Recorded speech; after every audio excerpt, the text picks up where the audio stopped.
I called the course Personality and Its Transformations, and I think you could think about that as a restatement of the idea of being and becoming. And that's what you are. You're, for whatever that means, you're an entity that both is and is transforming. And there's a rule that goes along with that, by the way, which is don't sacrifice who you could be for who you are. Which means if you have to choose to transform in a positive direction or maintain your current position, then it's better to transform in a positive direction. So you might even think of that as the core of your being. That's a Piagetian idea. It's a Jungian idea as well. Who are you? You're the thing that transforms who you are. Now you're also who you are, but on top of that, you're the thing that transforms who you are. And I do think that that's not an arbitrary statement. You know, one of the things that modern universities do dreadfully now is convince their students that value structures are relative, and that's a big mistake. There's a lot of things wrong with that idea, and one of the things that's wrong with that idea is that doesn't include what I just mentioned, which is that's a good moral rule, is you are the thing that is and you're the thing that becomes, and you should put the thing that becomes at a higher place than the thing that is. That means you also have to allow yourself to shake off those things about you that you might be pathologically attached to, habits and people, for that matter, ways of thinking, all of those things. You have to allow yourself to shake those off, and that's more like a burning. That's why the phoenix is the symbol that it is, right? It's old and it deteriorates, it bursts into flame, and then it's reborn. It's like, well, do you want to be reborn? It's like, well, that's not the question. The question is, do you want to burst into flame? And the answer to that generally is no, but that's the wrong answer. The right answer is you let all that nonsense burn away. And you know, and you might say, well, I don't know what I should leave behind, and the answer to that is that's a lie. You know some of the things that you should leave behind. All you have to do is ask yourself. You'll come up with a list instantly of 100 stupid things that you're doing that you know you could stop doing. Some of them maybe you don't know you could stop doing. It's like, well, fine, leave those alone for now. But there's a bunch of things you perfectly know well that you could stop doing that would improve your life. And so do that, see what happens. That's a good idea. All right. So it's personality and its transformations, because partly I wanted to talk to you about what you are as a human being and also as an individual, but also what you could become. And that's actually a crucial question in the domains of clinical psychology in particular, because a lot of what you're doing with people as a clinician is trying to figure out who they could become. That's right. You have a problem, your life isn't what it could be. It's like, fine, let's see what it could be like if we changed it. We'll figure out how to change it. That's got to be a negotiated dialogue, right? Because like, I don't know what the hell you should do with your life. I can help you figure it out, maybe we can talk about it, but you are the person who has to decide if the things that you're aiming for, you know, get you out of bed in the morning, because that's really that's at least one of the crucial issues. So you got to specify the goal, and then you got to specify the transformation processes and start practicing them. And you have to understand that you're going to be bad at it, but it doesn't matter, because bad's fine. Persistent is what you need to be. If you persist with tiny improvements, if you persist, you win. So okay, so in a broader context, you can think about this as a more fundamental ontological question. So one question is how you should act in the world. The other question is, well, what is the world? And that's a complicated problem. This is a scientific answer to that question, and that is that the world is a collection of objective phenomena, and that's a very powerful perspective. And we have a good method for determining what the world is like as a collection of objective phenomena. And that's made us very technologically powerful, and so more power to us and all that, but leaves a question unanswered. And the question is, well, the world isn't just a place of objective phenomena, because it's not a panoply of inert matter. It has living conscious creatures in it, and they're a different order of being.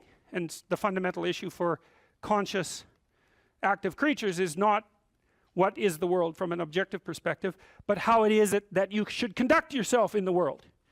And there's a kind of unbridgeable gap between those two domains of inquiry. And I think the reason for that is that the scientific method removes value from its descriptions. That's actually what it does. And so once you're left with value-free descriptions, it's very difficult to extract out a value proposition from them, because That's the scientific method, removes the value propositions. You're supposed to be left with only that which is objective, right? And value propositions are in the domain of the subjective. So I think the idea that you can derive what you should be or do from a collection of facts is flawed, A, because the collecting the facts themselves gets rid of the value structure, but B, there's an infinite number of facts, and so how are you going to pick which ones should guide you? You can't. You can't. You have to do something else. The facts do not tell you what to do with the facts. You need something else to help you figure that out. Well, it's come to me over the years that essentially that's what the narrative cognitive framework does. It's the framework that we use to specify how we should act in the world. And so you could divide the world into the world as it is and the world as perhaps it should be. That gives you some direction, and you need that, and we know this technically, right? You need direction. The reason for that is it's direction that produces primary positive emotion. And so if you need positive emotion to move through life, which you do, because you can't even move without positive emotion, and also positive emotion is a good bulwark against terror and pain. If you need those things, then you need direction, you need a goal, you need a value structure. So that doesn't seem particularly disputable to me. You could still say, well, what value structure? It's like, okay, fine, that's a good question. But I've thought a lot about that too. So if we're going to adopt a value structure, there's a couple of rules that go along with it. And this is why the bloody postmodernists are wrong, as far as I can tell, is A, it can't just be my value structure, because I'm stuck with you. And we're both stuck with all these other people. And so if I'm going to lay out a value structure, which is a way of interpreting the world, let's say, and there's an infinite number of potential ways of interpreting the world, it's like, yeah, fine, no problem, except that I have to interpret the world in a way that I can use while I'm dealing with you, and while the two of us are dealing with everyone else, and while all of you are dealing with everyone else. And so that's the Piagetian game proposition. If you want to be a popular kid on the playground, you better play games that other people want to play. That's a brilliant, brilliant, brilliant observation. And I told you that Piaget was trying to heal the rift between science and religion, and that's one of the things that he did that he thought helped do that. The question is, well, where do moral judgments come from? Well, they emerge as a consequence of consensus, and it's a bounded domain. If we're going to occupy the same space for any length of time, and those are two critical propositions, the same space and a long time, then we have to figure out how to play an iterative game that doesn't spiral downward, hopefully that might even improve, that we both don't object to, because otherwise it's not going to work, right? You'll walk away and play another game, or the game will disintegrate catastrophically. So there's massive social constraint on what constitutes an appropriate frame of reference. So much for the relativist argument. And then there's another issue that's equally relevant, and it's associated with the idea of objective reality to some degree. But that's not exactly correct, because it's not exactly objective reality. Let's say that you and I decide to occupy the same place for some substantial amount of time, and we figured out how to solve the problem of being together. But you and I still have to figure out how to solve the problem of being together in a manner that doesn't make the world object too much. And it isn't just other people, although that's a huge part of the world. You want them to not object. You may even want them to support you. That would even be better. But you also have to deal with the tendency of matter to object. Because so your mode of being in the world, your interpretive framework, as a description of how you should act, is actually the laying out of a strategy that will produce the ends that it predicts, which are the things that you want. So this is the pragmatist perspective. This was worked out by William James and his people back in the late 1800s in New England, the only genuine brand of American philosophy. And what the pragmatist said is, how do you decide if something's true? The answer is, how the hell can you? You don't know anything. Well, that's true, but that isn't helpful, because there you're stuck with the problem of how to be in the world. Well, so what you do is you lay out a mode of interpretation that has an endpoint. And then you run the mode of interpretation, embodied, right, because you act it out. And if it doesn't produce the outcome, then it's not, well, let's say, true. The claims within it they're not true by the definition of the game itself. So you might say, well, you're a kid on a playground. You want to play a game. One of the implicit demands is that the game is fun. If it's not fun, it's not worth playing. So you play it for a while, and then you see, well, was that fun? If the answer is yes, then you keep playing the game. You say, well, that game it's good enough, it's accurate enough, it's true enough. And so you lay out interpretations in the world, and they're subject to massive constraints. Other people have to go along with them and cooperate with you, because if they don't, then look the hell out, like it's a major, serious, non-trivial constraint. And then the other thing is, well, social proof isn't good enough. It also has to work in the world outside of the social world. You know, so if you have an illness and you have some hypothesis about how to construe it, you might say, well, is my understanding of the illness correct? Well, it implies that I take these actions. Well, how do you know if it's correct? Well, you take the actions, and if the illness gets worse, then by the definitions that are implicit in the framework of reference that you're using, you've made an error. And so there's no relativism in that. You could still say, well, there's a lot of potential solutions to any potential set of problems. It's like, yeah, there's lots of different ways to play chess on a single board. Right, but that doesn't mean that any old solution is as good as any other solution. It doesn't mean that at all. So, okay, so then we're looking at things two ways. We're trying to figure out, well, how does the world present itself, and then how is it that you should act in it? And so,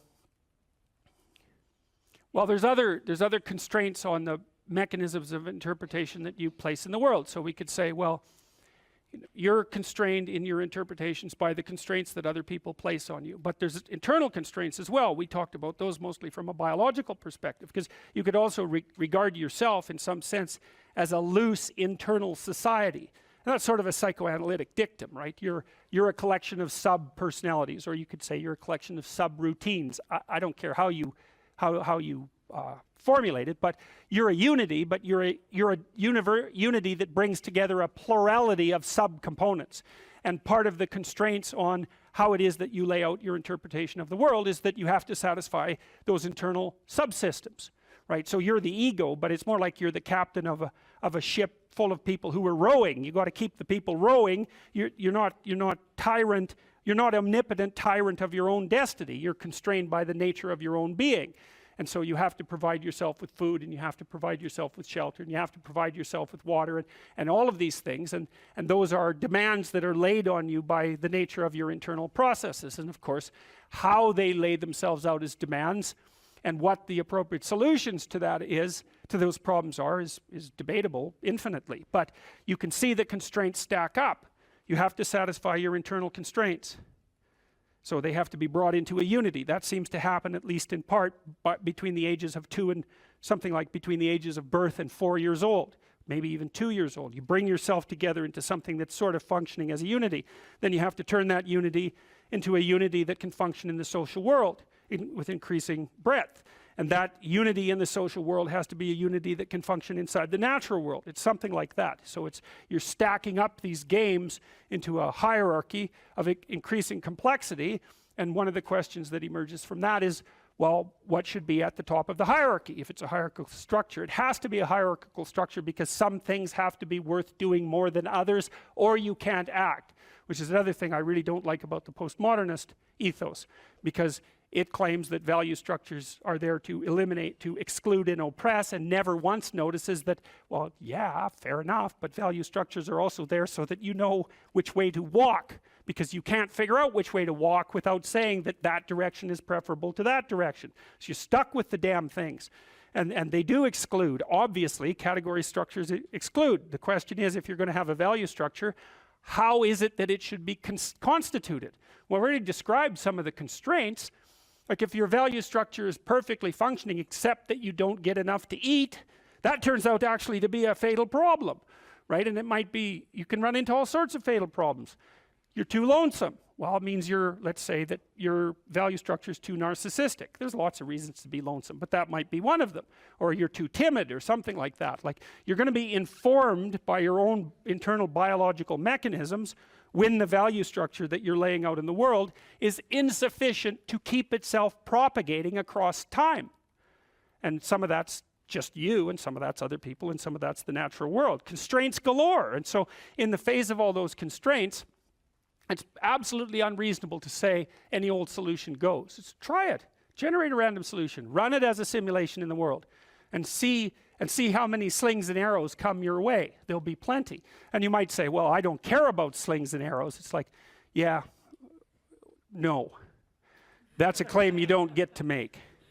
So, okay, so you're being informed internally as to the nature of your value structure. You have to specify where you are. You have to specify where you're going. You have to integrate all your underlying biological mechanisms into that schema. It's something I think that's actually kind of weak about the Piagetian ideas, hey? Because Piaget, I'm a great fan of Piaget, but Piaget tended to think that the child came into the world with nothing but a set of reflexes. I mean, that's his technical claim, and that you bootstrap off those reflexes, and I think it underestimates the degree to which the child comes into the world as an already prepared unit.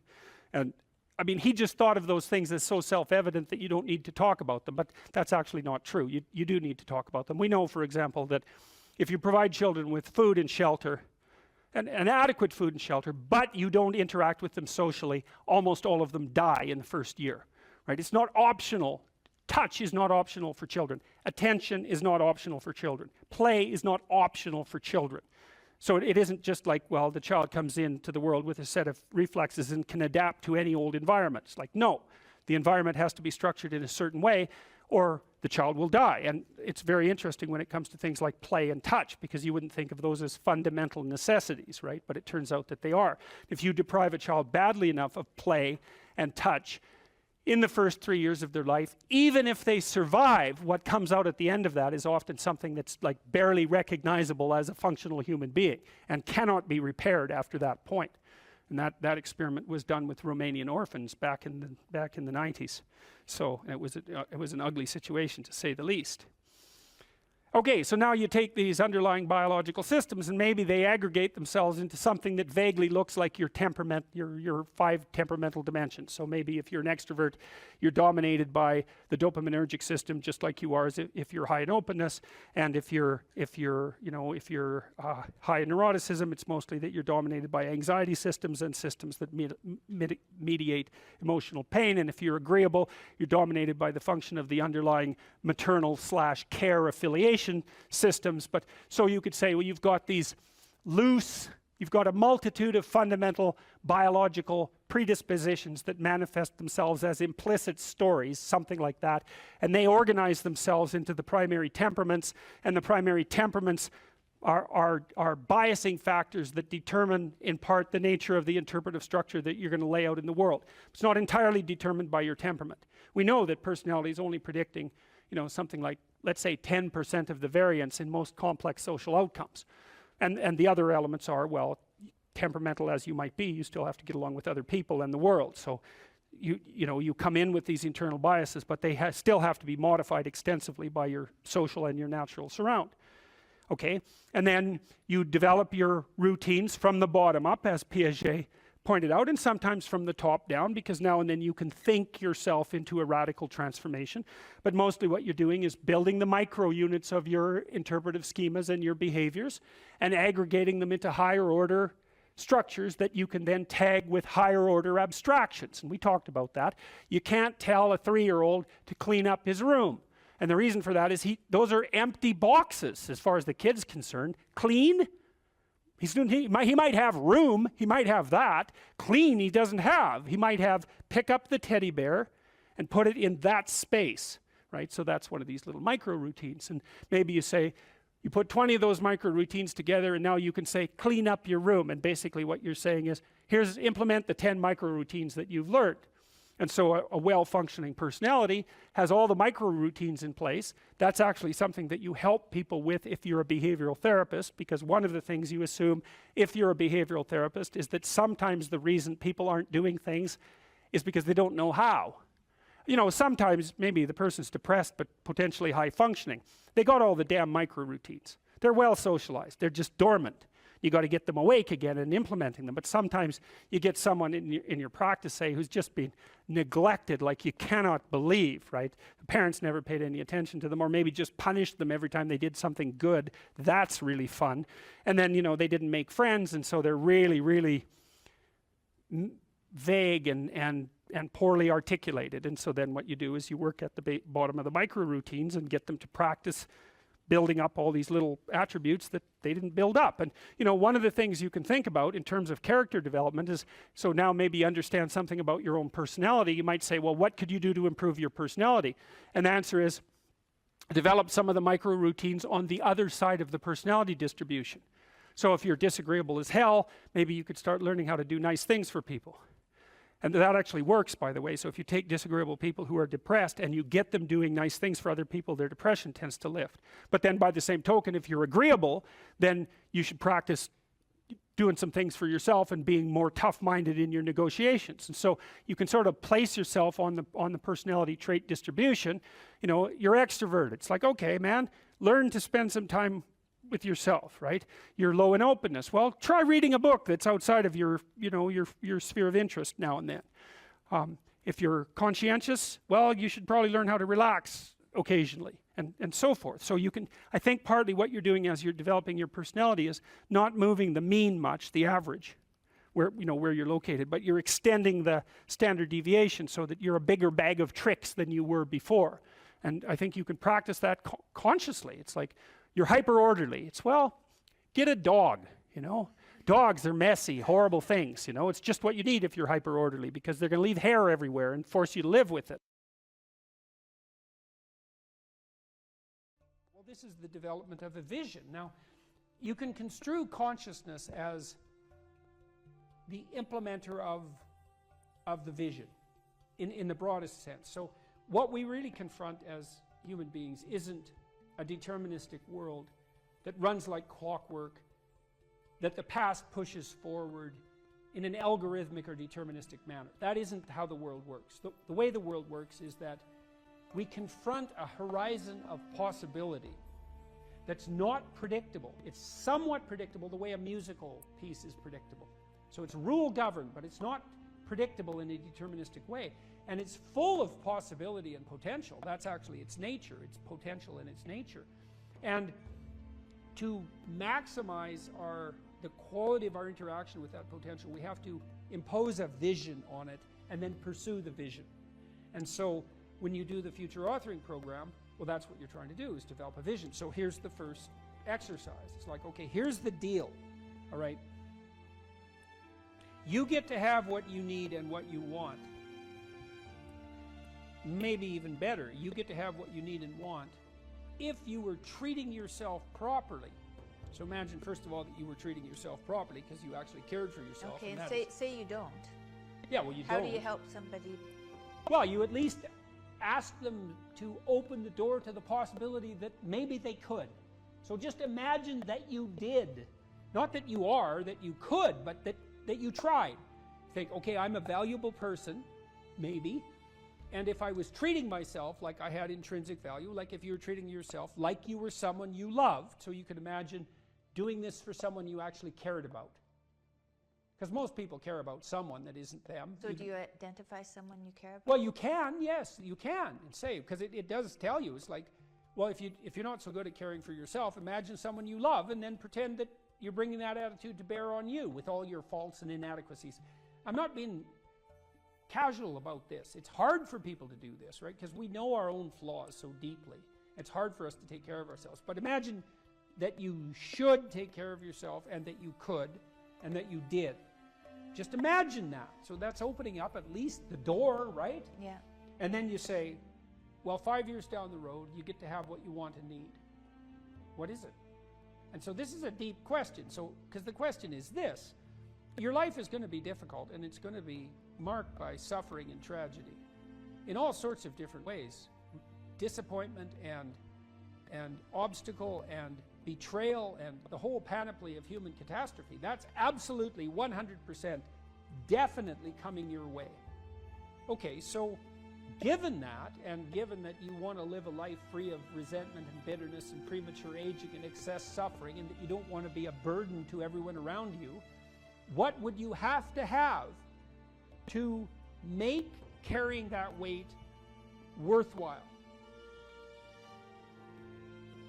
That's a hard question, you know. It's like, what justifies your suffering? That isn't how am I going to be happy. It's what justifies your suffering. Well,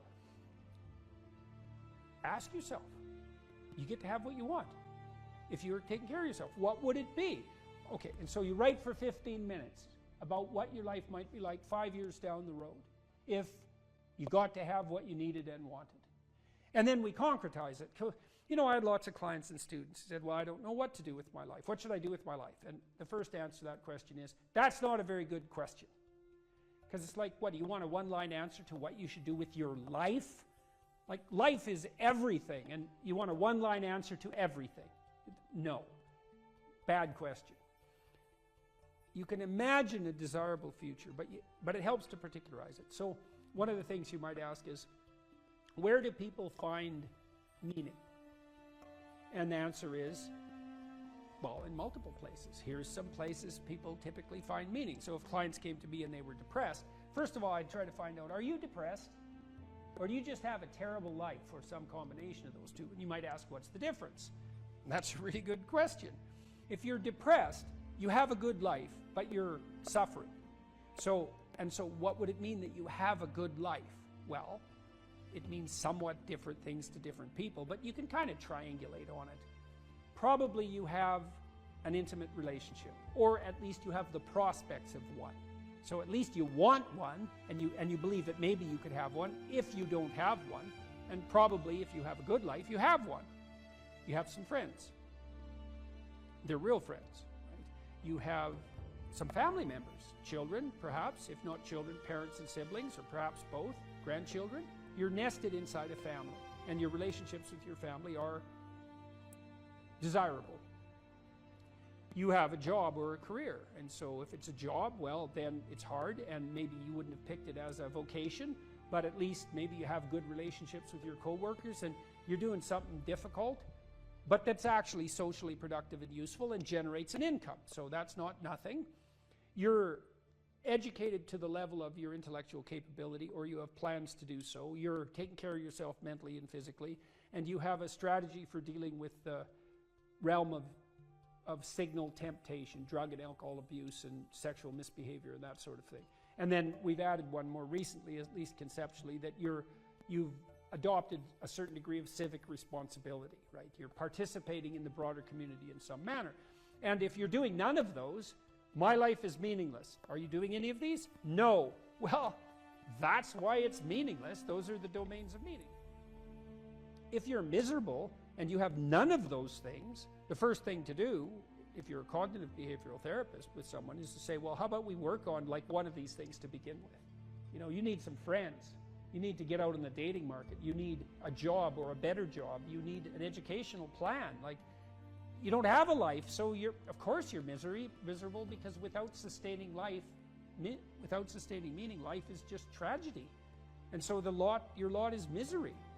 And so anyways, we ask people to go through these 8 different domains and say, okay, you can have what you want, but you have to aim at it. Sin means to miss the mark, by the way. It means to miss the target. That's what takes you away from God, is to miss the target. What target? Yeah, right. What target? Right. You got to at least know there's a target, then you got to try to hit it. You know, and maybe you don't even know where the target is, but your aim isn't good, but at least you've set up a target now, and you can practice. And so, well, if you had an intimate relationship, what would it look like? If you had some friends, how would you like those friendships to be conducted? If you had a job or a career, what could it be if you had what you wanted? In the future authoring program, which is the one we've done the most research on, so if people do this for 90 minutes badly before they go to college, it'll decrease the probability they'll drop out in the first year by 50%. That's amazing. And it works particularly well for people who are most likely to drop out. So a lot of psychological interventions help the good performers do even better and don't help the bad performers that much. And why do you think it helps them more? Well, I think the good performers already have a bit of a vision and a plan, whereas the bad performers, they're really ambivalent about what they're doing because they don't have a plan. And we'll talk more about why this is so important. If you don't have a reason to do something, and then a reason not to do it comes up, well, then you'll just not do it, because not doing things is real easy. You can just sit there and not do things all day. Doing things takes effort, and so any resistance is likely to, it pushes back against you. And so going to college, it's like, well, why is that difficult? Well, You have to get up. You have to go to your classes. You have to do the assignments. You have to do the reading. You have to write the tests. You have to believe that this path is somehow better than any other path you could be on, and there's innumerable other paths, and that it's better in some fundamental sense than just doing nothing or playing games or being purely hedonic. So there's a lot of, because it's difficult, there's a lot of obstacles. And if you don't have a reason, well, why would you overcome the obstacles? And so what happens when you do the future authoring program is two things. Is first of all, you construe yourself as the sort of person who could have a reason, right? Who could make a vision and impose it on the world. And how do you do that? Well, and then second, you actually develop a vision. Okay, so the first thing the program asks you to do, and it's got a biblical element to it in some fundamental sense, although that wasn't so explicit when we first developed it, but I came to realize that later. There's a statement in the Gospels. Christ says to his followers, ask and you'll receive. Knock and the door will open. Seek and you'll find. And you listen to that and you think, no way, man, it can't be that easy. Well, it's not, it's that easy. Because let's think about what wanting means. You want something. You want to find, so you'll seek. How hard are you going to seek? You know, maybe you're after the Holy Grail, right? Or you're after the gold in the dragon's lair, or the jewel in the toad's head. You're after something that's guarded by some monstrous figure. You're going to seek? How committed to that are you? And there's a total commitment in that in a fundamental way. It's like you should be humble enough to be open to learning, to radical transformation, to the probability that you're really wrong if you're not finding what you're seeking, and the willingness to sacrifice virtually everything of lesser value for that goal. Otherwise, you do not want it. You did not ask. You are not seeking. You did not knock on the door.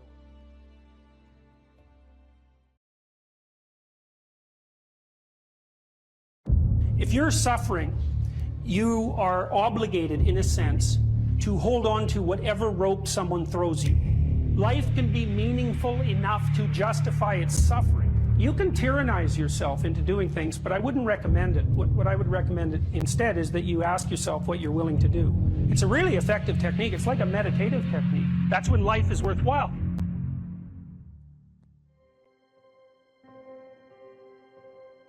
I don't know exactly what's going to help you, but don't arbitrarily throw out any possibilities because you might not have that luxury. Antidepressants help a lot of people, and there are technical reasons why that's the case. If you're offered a gift by your society and it works, try it. I don't care what your presuppositions are. The time you see people who are suffering with depression, for example, there's a multitude of reasons, but I'll take one common reason. You could think about it as associated with the story of Peter Pan. Now, Peter Pan is someone who won't grow up, right? Now, the problem with Peter Pan is he gets to be king, but it's king of Neverland. Neverland doesn't exist. So being king of nothing isn't that helpful.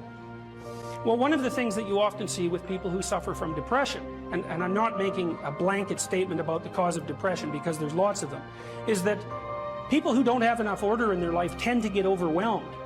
So, for example, if someone comes into me to see me and they say they're depressed, I always ask them a very standard set of questions. Do you have a job? If you don't have a job, you're really in trouble in our society. First of all, your biological rhythms tend to go off the rails right away because there's no reason to go to bed at any particular time and there's no reason to get up. And for many people, if they don't get up at the same time, they foul up the functioning of their circadian rhythms, and that's enough to make them depressed right off the bat, especially if they start napping during the afternoon. They also don't have a purpose. People aren't good without a purpose, and this isn't hypothesizing. We absolutely understand the circuitry that underlies positive emotion. When you're attending to something you're interested in and you're engaged in it, that's when you're alive. That's when life is worthwhile. It's so worthwhile that in those moments you don't even ask the question about it.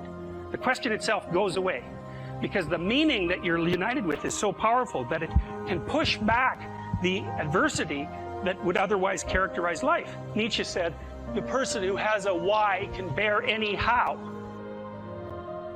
We know how it works. Almost all the positive emotion that any of you are likely to experience in your life will not be a consequence of attaining things.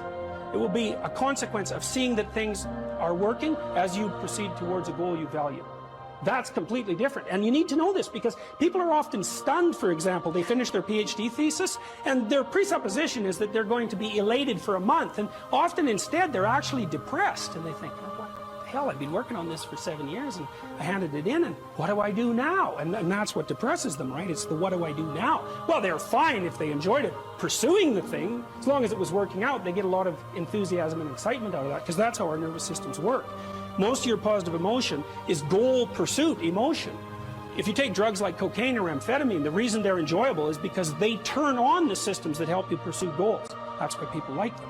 So if you don't have a job, you got no structure, that's not good. Plus, you tend not to have a point. So you're overwhelmed by chaotic lack of structure and you don't have any positive emotion.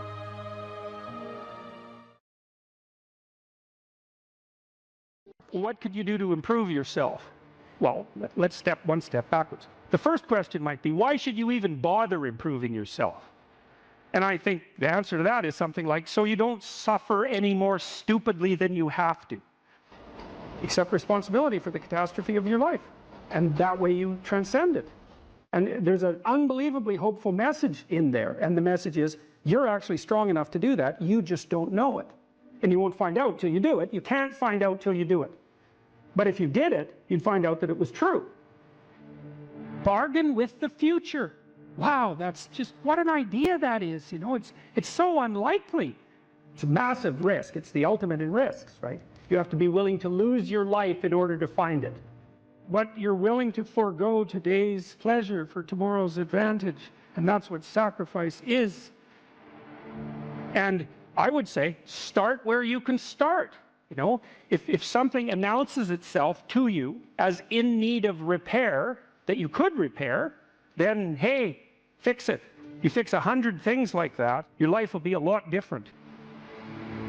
If I wanted to spend 10 minutes making this room better, what would I have to do? And you have to ask yourself that, right? It's not a command, it's like a genuine question. And things will pop out in the room that you know, there's a stack of papers over there that's kind of bugging you, and you know that maybe little order there would be a good thing. There's some rubbish behind your computer monitor that you haven't attended to for like 6 months, and the room would be slightly better if it was a little less dusty and the cables weren't all tangled up the same way. And if you allow yourself just to consider the expanse in which you exist at that moment, there'll be all sorts of things that'll pop out in it that you could just fix. So life is brutal, and what you have to set against that is possibility. So I would say if you're 16 and your life isn't so happy, it's like look around and see if there are opportunities that people are granting you, even imperfect opportunities, because they're going to be imperfect, that you could exploit in the proper way and learn and grow. But the fundamental lesson, the more fundamental lesson that's underneath that is don't let what you are stop you from being what you could be. So imagine that there's you and there's the potential inside you, whatever that is. You know? And potential is an interesting idea because it represents something that isn't yet real, yet we act like it's real. And that potential is partly what you could be if you interacted with the world in a manner that would gain you the most information. You take yourself and you put yourself in a new environment. New genes turn on in your nervous system. They encode for new proteins. And so you're full of biological potential that won't be realized unless you move yourself around in the world into different challenging circumstances, and that'll turn on different circuits. Now, I often tell people too, fix the things you repeat every day, because people tend to think of those as trivial. You get up, you brush your teeth, you have your breakfast, you have your routines that you go through every day. Well, those probably constitute 50% of your life. And people think, well, they're mundane, I don't need to pay attention to them. It's like, no, that's exactly wrong. The things you do every day, those are the most important things you do. Hands down. All you have to do is do the arithmetic. You figure it out right away. So 100 adjustments to your broader domain of being, and there's a lot less rubbish around and a lot fewer traps for you to step into. Once you've got your mind and your emotions together, and once you're acting that out, then you can extend what you're willing to consider yourself and start fixing up the things that are part of your broader extent while you're experiencing things announce themselves as in need of repair doesn't mean that it's you right then and there that should repair them. You have to have some humility. You don't walk up to a helicopter that isn't working and just start tinkering away with it. You have to stay within your domain of competence. But most of the time, if people look at their lives, it's a very interesting thing to do. I like the idea of the room, because you can do that at the drop of a hat. You know, go back to where you live and sit down and think, okay, I'm going to make this place better for half an hour. What should I do? And you have to ask, and things will just pop up like mad. And it's partly because your mind is a very strange thing. As soon as you give it a name, a genuine aim, it'll reconfigure the world in keeping with that aim. That's actually how you see to begin with. And so if you set it a task, especially, you have to be genuine about it, which is why you have to bring your thoughts and emotions together, and then you have to get them in your body so you're acting consistently. You have to be genuine about the aim, but once you aim, the world will reconfigure itself around that aim, which is very strange. And it's technically true. And so I think that you can, in fact, decide to take on the load that's optimally meaningful if you want, and then you get to have your cake and eat it too. You're on the pathway to continual incremental improvement. You only have to burn off a feather at a time instead of having the whole bloody thing burst into flames. It's a constant source of renewal. And there's an idea that to be renewed, you have to drink the water of life. That's an old mythological idea. Chaos is water. Water is chaos. Water is what washes away too much order. And to stay continually refreshed by the water of life is to take on exactly the right amount of chaos to make sure that your garden is properly nourished. And I think meaning is actually the marker of that. You don't choose your interests, they choose you. And that's really worth thinking about too, man, because, you know, it's really hard to get interested in something you're not interested in, even if you know there's a good reason for it. You know, you're studying for an exam, you find the material boring, anything will be more interesting than the study. Even though you know that that's what you need to do, you can't voluntarily grab yourself by the scruff of the neck, let's say, and shake yourself and say, sit down and concentrate. Your mind will just go everywhere. But then if you're interested in something, and even if it's something you shouldn't be interested in, because that happens all the time, then it's like you're a laser focused, man. You can pay attention forever. You can work until you're exhausted. You won't even notice it, and you remember everything. It's like, okay, if you can't control your interest, what does? Your interest was being manipulated behind the scenes by unseen forces that were associated with your characterological development across time. That was the manifestation of the self. So the self is this, the potential you, let's say. And the way it operates in the present is by gripping your interest and directing it somewhere. And that's part of the instinct of self-realization. It's a mind-boggling idea, really. It's, the potential that you are has to manifest itself somehow in the here and now. It has to. And what better way than by directing your attention? You know, it's like, it seems like this might be useful for you. Maybe you get attracted to this person. Maybe you admire this person. That happens with kids a lot. They'll admire someone and then copy them. And you can see that that's obviously part of their developmental progression, right? It's a form of hero worship, but kids are very imitative and they hero worship at the drop of a hat.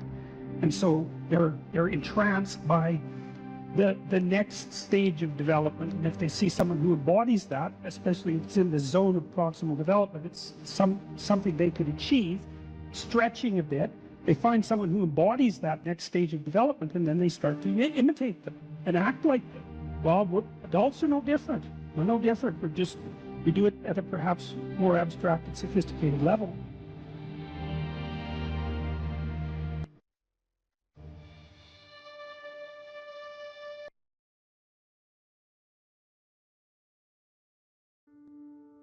If you work 13% longer hours, you make 40% more money. It's non-linear. So you think, why is that? Well, imagine you had 10 employees and one of them works an extra 10%. It's not much. Well, how often is that person going to be promoted, assuming you have a clue as a boss? It's like you're going to look at the 10 people and you're going to think, oh, that guy's always here like 45 minutes early. It's like, why don't we give him the promotion? Obviously, right? So these small edges that you can manage like that work an extra 10% or extra 13% have non-proportional payoffs. That's part of the Pareto distribution. So get your sleep cycle organized so you get up in the morning. Learn how to do it. No excuses. I'm too tired in the morning. I don't like mornings. Who cares? That's not relevant. It's like discipline yourself so you can manage it. Schedule your meals, because that's a good disciplinary routine. And then learn to use a calendar, like Google Calendar. Most of you, many of you out there, do not use a calendar.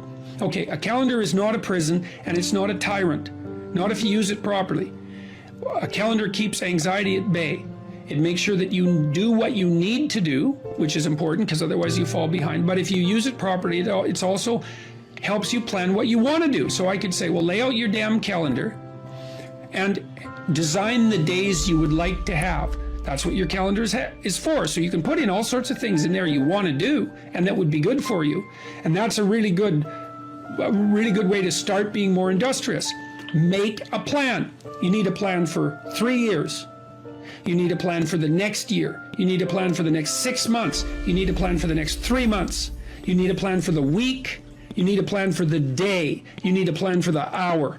All of that.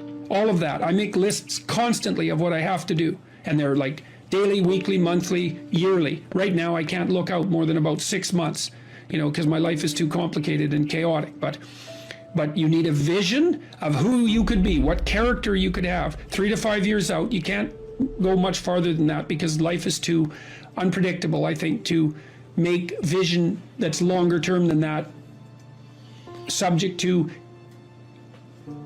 There's too much chance associated with it to spend a lot of time on. Maybe you can stretch it to 5 years, and in rare cases, you can have a 10-year goal, but it has to be pretty low resolution.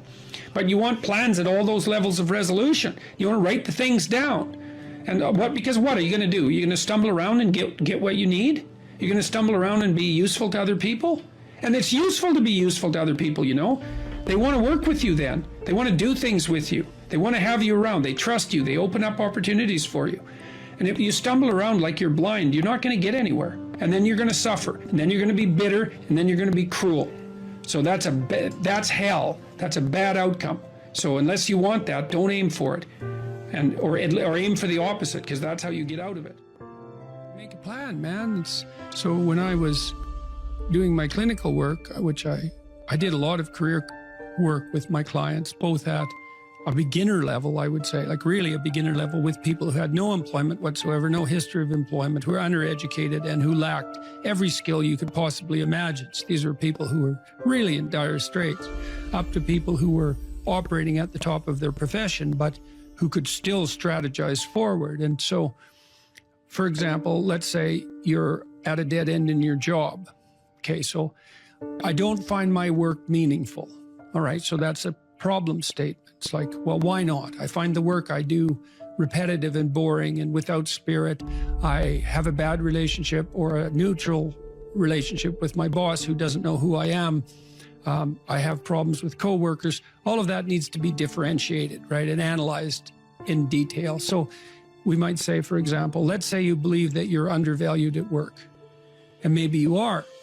What you need to do is you have something to say, and we would have to figure out what it is that you have to say. But it would be some variant of, I'm bringing more value to the table than I'm being compensated for, and that's demoralizing me. And it's also not good for you being my boss, because if I'm actually more valuable than is being recognized, then the fact that you're not valuing me properly means that I will become demoralized, I won't work properly, and you won't get the best out of me. So it's bad for both of us. And if your boss is in principle not amenable to such a discussion, then what you should seriously consider doing is finding another job. Okay, so let's say we're going to set you up for this. Okay, this isn't like next week's enterprise, man. This is your life. So the first thing I would ask is, well, do you have your resume or CV in order? Well, I haven't typed it up for 3 years.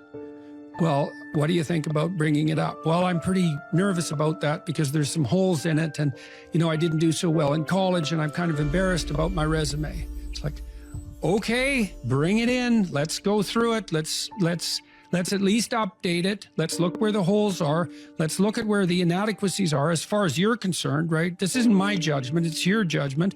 Let's walk through those judgments and see if they're warranted, because maybe you're just too guilty and ashamed and self-conscious and anxious, and you're looking at your resume more critically than someone else would, and maybe there's some holes that you need to rectify. You know, you were 2 courses away from your BA and you dropped out or something like that. Well, maybe we need 6 months to address that. And at least, even if you can't be fully educated, you could be taking some courses online. And so when you went to a new job interview and they said, what about this hole? You'd say, well, I came to terms with that 6 months ago, and in an effort to rectify it, I'm taking the following courses, and here's my plan for completion. That's a really good answer. And anyone with any sense who's interviewing will accept that as an indication that although you're not perfect, and who is, that you have a good plan and that you've thought it through. Like, that's the kind of answer that in all likelihood will cement your candidacy for the position. Okay, so now you're going to go to your boss.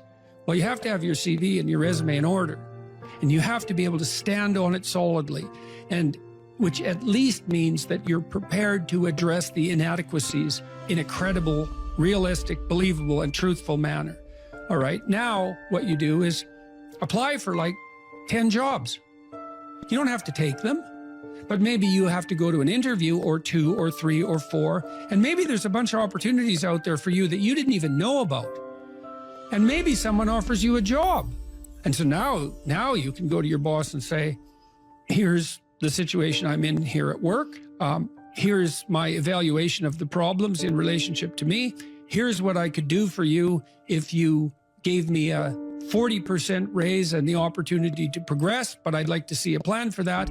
And I've been looking for other opportunities before conducting this discussion, and I have some. If your boss treats you with contempt at that point and doesn't listen, then perhaps he or she is a little more narcissistic than might be optimal, and it's time to find a new job. But this isn't something you do trivially. And so when you're doubtful, say you're trapped, you ask yourself, well, why am I trapped? And that's a hard question, right? Because some of it's your own inadequacy, a lot of it. And all of the part of it that you can deal with is your own inadequacy. So even if it's unfair, you know, even if you're hemmed in for any number of reasons, inappropriate, like ethnically predicated oppression, let's say, or maybe you're in a workplace that really is sexist in some fundamental sense. Well, that's not good. It's not just, it's not fair, it's not meritorious, all of those things. And maybe you shouldn't be there. But what you can do to begin with is every bloody thing you possibly can do to put yourself in the most virtuous and powerful negotiating position possible. And you have to think like a snake in some sense. To do that, you got to get the details right. You have to be prepared to bite, and you have to have your eyes on the prize, so to speak.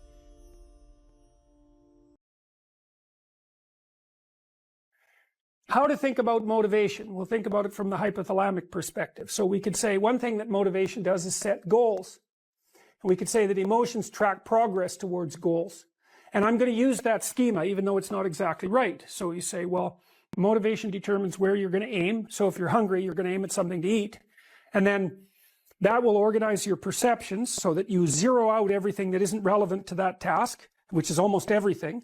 You concentrate on those few things that are going to facilitate your movement forward. When you encounter those things, that produces positive emotion as you move through the world towards your goal, and you see that things are laying themselves out that facilitate your movement forward. Those things cause positive emotion.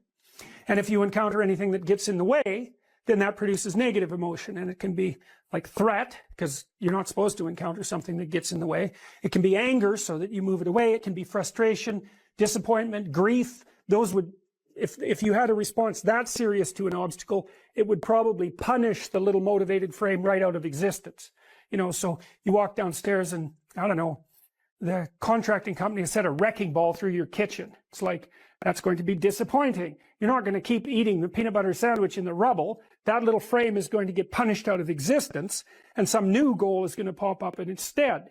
And, you know, one of the things we're going to try to sort out is, how do you decide when you've encountered an obstacle that's so big that you should just quit and go do something else, because that's not obvious, you know. And you can get into counterproductive persistence pretty easily. So we don't know how people solve that problem. It's a really complicated one.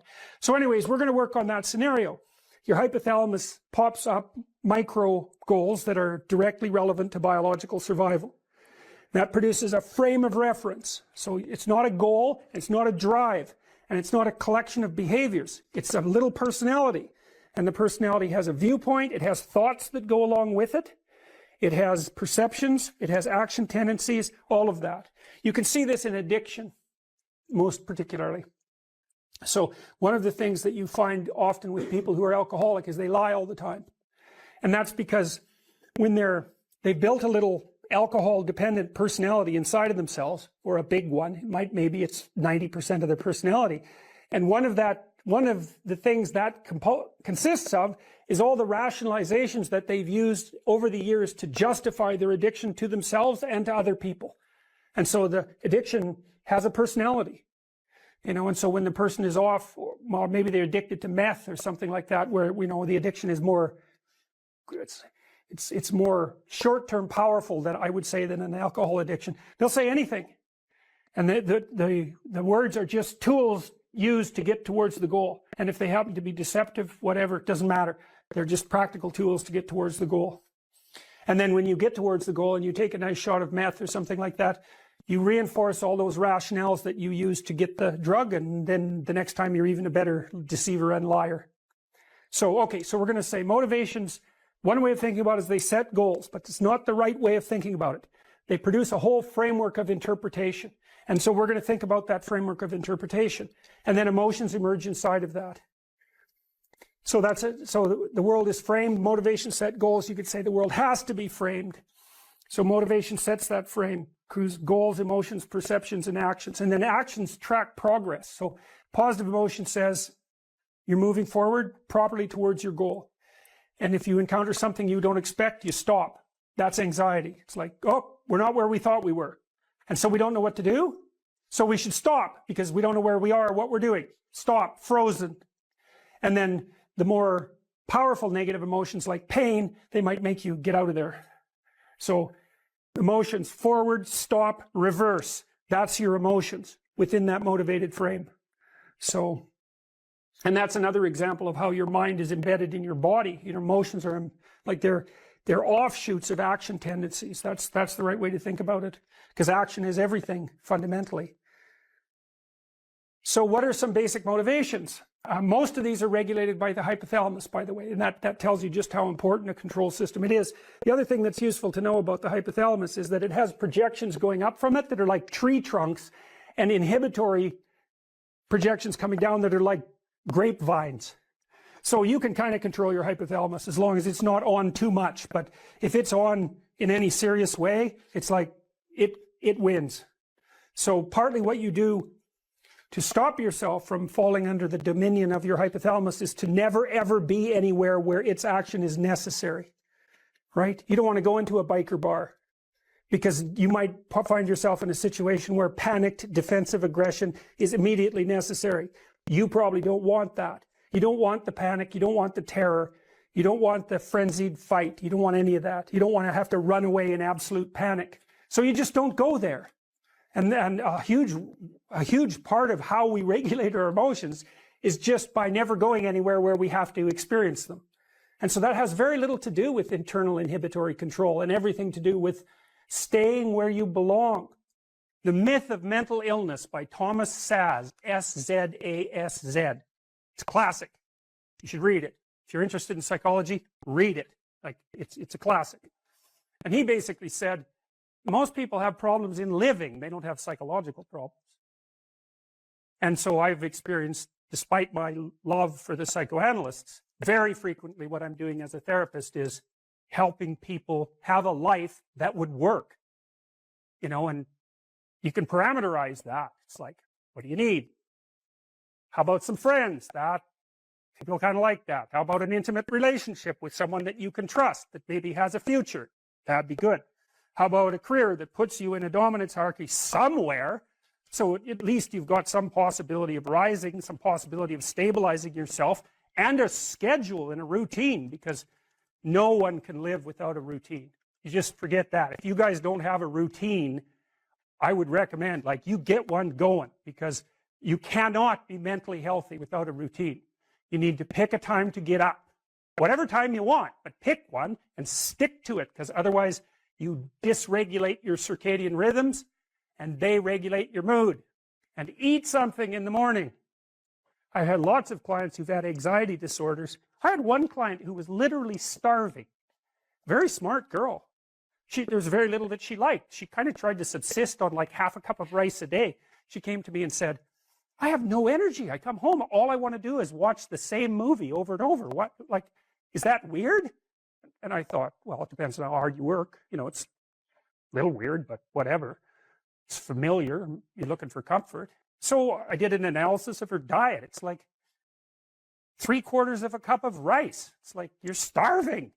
Eat something. You know, you'll feel better. So she modified her diet, and all her anxiety went away, and she had some energy. It's like, yeah, you got to eat. So a schedule, that's a good thing, man. Your brain will thank you for it. It will stabilize your nervous system. With a bit of a plan, that's a good thing. You need a career. You need something productive to do with your time. You need to regulate your use of drugs and alcohol, most particularly alcohol, because that does in a lot of people. You need a family, like the family you have, your parents and all that. It'd be nice if you all got along. You could work on that. That's a good thing to work on. And then, you know, you probably need children at some point. And that's life. That's what life is. And if you're missing, you know, you may have a good reason to not be operating on one of those dimensions. It's not mandatory.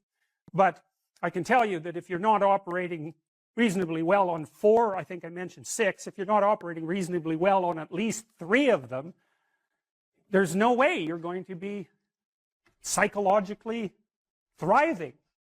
And that's more pragmatic in some sense than psychological, right? Human beings have a nature. There's things we need. And if we have them, well, that's good. And if we don't have them, well, then we feel the lack. And so behaviorists, behavioral psychologists concentrate a lot more on that sort of thing. You know, it's practical. It's like strategizing. Make a career plan. Figure out how to negotiate, because that's bloody important. Figure out how to say what you need. Figure out how to tell the truth to people. Figure out how to listen to your partner in particular, because if you listen to them, they will actually tell you what they want. And sometimes you can give it to them, and maybe they'll return the favor. And if you practice that for like 15 years, well, then maybe you're constantly giving each other what you want. Well, hooray, that would be good. And then there's 2 of you under most circumstances, and it's better to have 2 brains than 1, because people think differently because of their temperament mostly. And so the negotiation is where the wisdom arises, and it's part of the transformation, the psychological transformation that's attendant on an intimate relationship, and one of the fundamental purposes of a long-term intimate relationship. And it's also very much worth thinking about with regards to setting up your life in general. It's like, if you concentrate solely on your career, you can get a long way in your career. And I would say that that's a strategy that a minority of men preferentially do. That's all they do. They work like 70, 80 hours a week. They go flat out on their career. They're staking everything on the small probability of exceptional status in a narrow domain.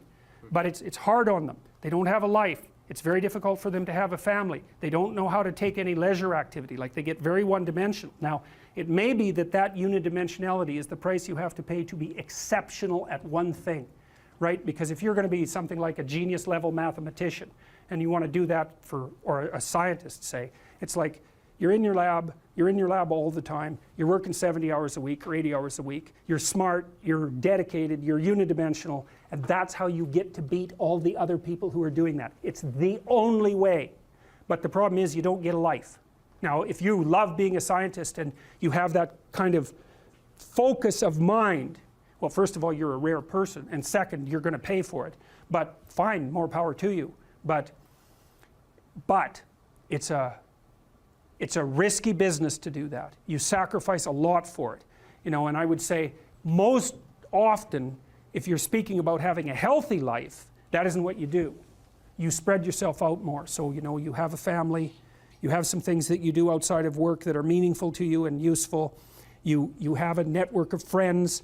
Well, those 3 things alone, or 4 things alone, are plenty to keep you well oriented. And then if one of those things collapses, you know, everything doesn't go. Now, the price you pay for that is the more you strive to optimize that balance, the less likely you are to be fantastically successful at any single one of them. But you might have a very, you know, if you consider your life as a whole, that might be a winning strategy. One of the things Carl Jung said, I really liked this. He thought that men went after perfection and women went after wholeness. So they're different value, they're different, there's something different at the top of the value hierarchy. So perfection would be stake it all on one thing and look for radical success. Not that all men do that, because they don't, but we're talking about extremes, at least with regards to the men that do that. The wholeness idea is more like, well, it's like I want one thing in my life to be 150%, or I want 5 things in my life to be 80%.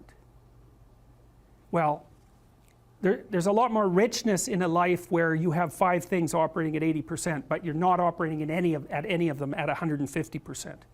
So, and I really believe this because I've watched men and women go through their careers now for a long period of time, and one of the things that, there's lots of things that produce this, but one of the things that I've noticed is that mostly women in their 30s bail out of unidimensional careers. They won't do them.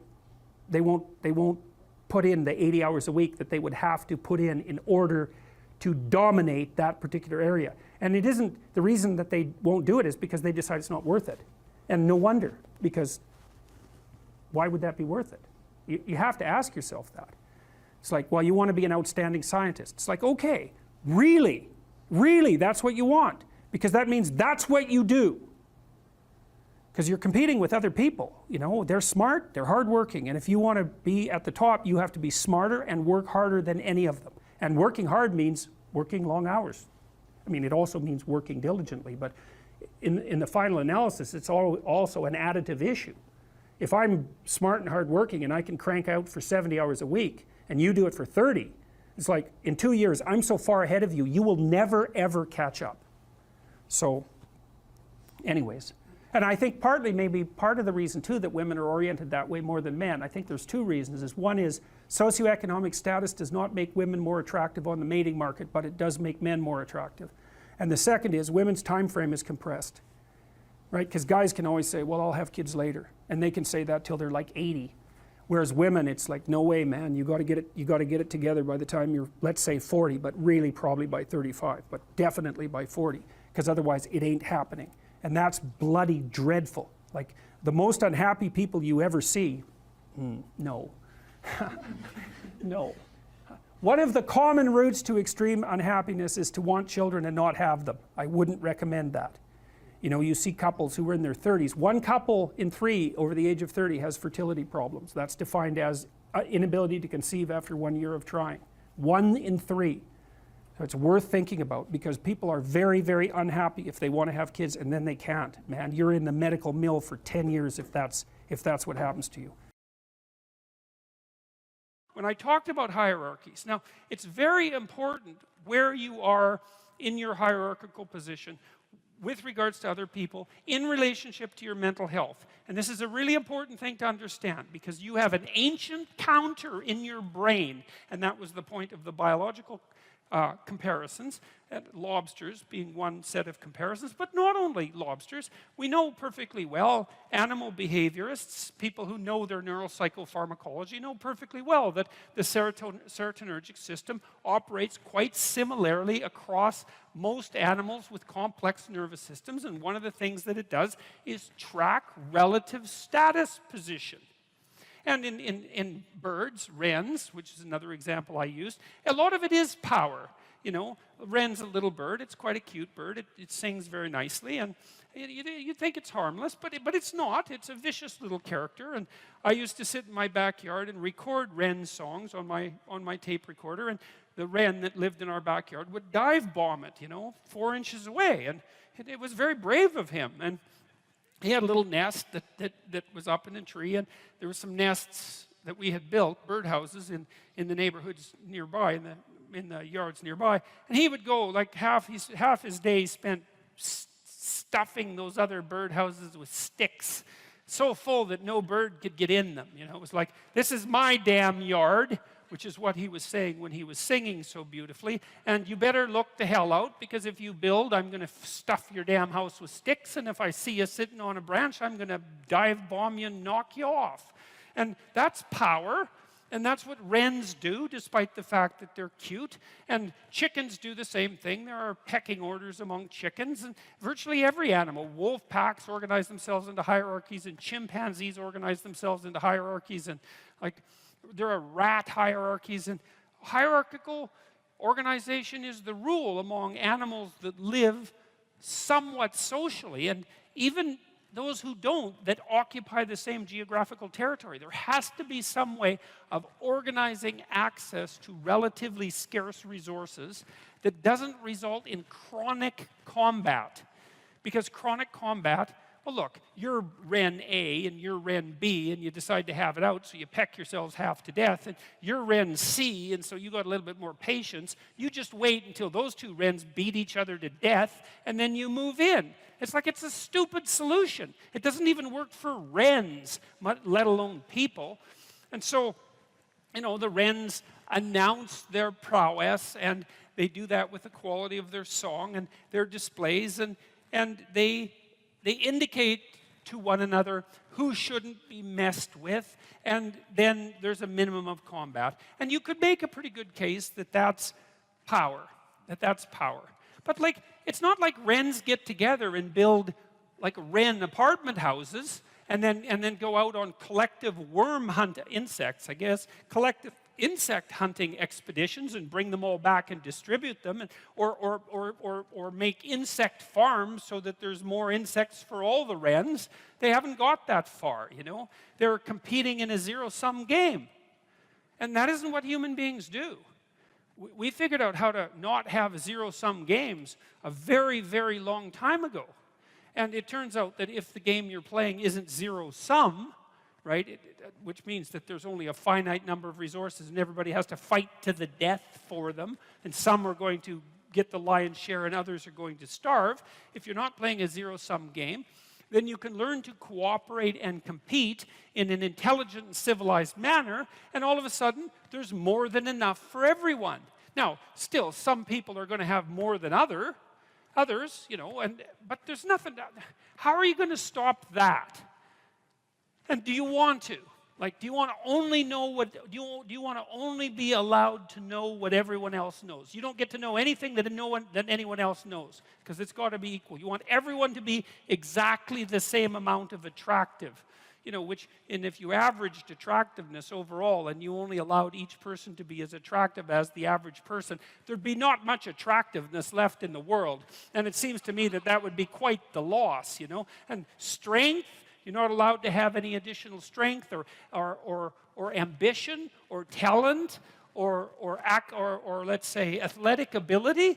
It's like, or artistic ability. I mean, aren't we kind of happy that there's massive inequality in the distribution of talent? I know it's harsh and hard, but you can't expect everybody to have every talent that there is, and it would be a hell of a sacrifice if no one got to have any talent, because it wouldn't be fair. And so I don't get the whole equality of outcome thing. It isn't going to work. There aren't that many geniuses, We want to exploit the geniuses and get them to work for us.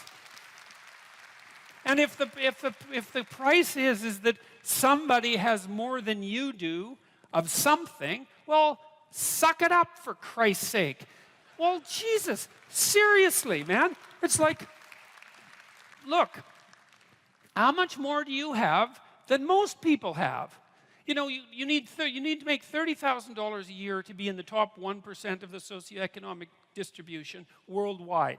You know, you always hear about the 1%, right? The evil 1%. And they churn, by the way, because it's not the same people all the time. It's like all of you here are in the evil 1%, and you think, well, that's not very fair because I was really only talking about within my country. Well, that's convenient for you. You know, it makes it really, really convenient argument for you. It's like, well, all those other people, those foreigners, they don't count. If they're poor, who the hell cares? It's the Australians that matter. You know, and so no, that's a non-starter. You know, and by historical standards, you're doing a hell of a lot better than the top 1%. I can tell you that. I read a nice article by a coalition called Human Progress the other day, and they were comparing the typical middle-class person who lives now with Rockefellers in the 1919s, and say, well, would you rather be a middle-class person now or Nelson Rockefeller in 1919? And the answer seemed pretty damn clear that, well, you know, if you were Nelson Rockefeller, then you would have been richer than anyone else. And there's something to be said for that status, right? Because people do like to have more than others. I don't know if it's a good thing or not, but it is one of the things that we like. And so you'd have that. You'd be richer than everyone else. But there'd be all sorts of things that you have that now that Nelson Rockefeller wouldn't have had a hope of purchasing, like the antibiotics that he would have needed to stop his son from dying, for example, you know, just as a start.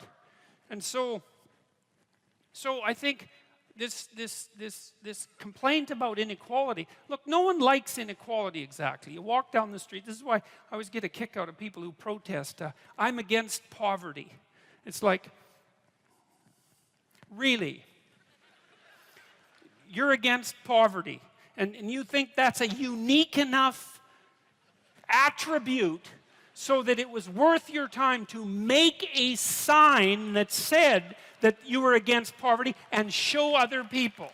It's like, I've never met anyone that was for poverty. You know, you walk down the street with someone who's pretty well off, you know, and they've got 1920s spats on and a bowler, and they're feeling pretty damn rich, and a Stockster certificate sticking out of their back pocket, and, you know, there's a homeless person there, and they give them a good kick, and they say, the more poverty, the better.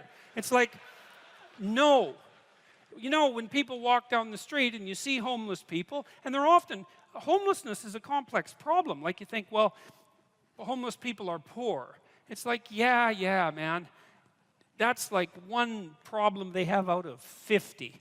And like I've worked with poor people, you know, in my clinical practice, and poor in multiple dimensions. And many of them, you gave them money, they were just done.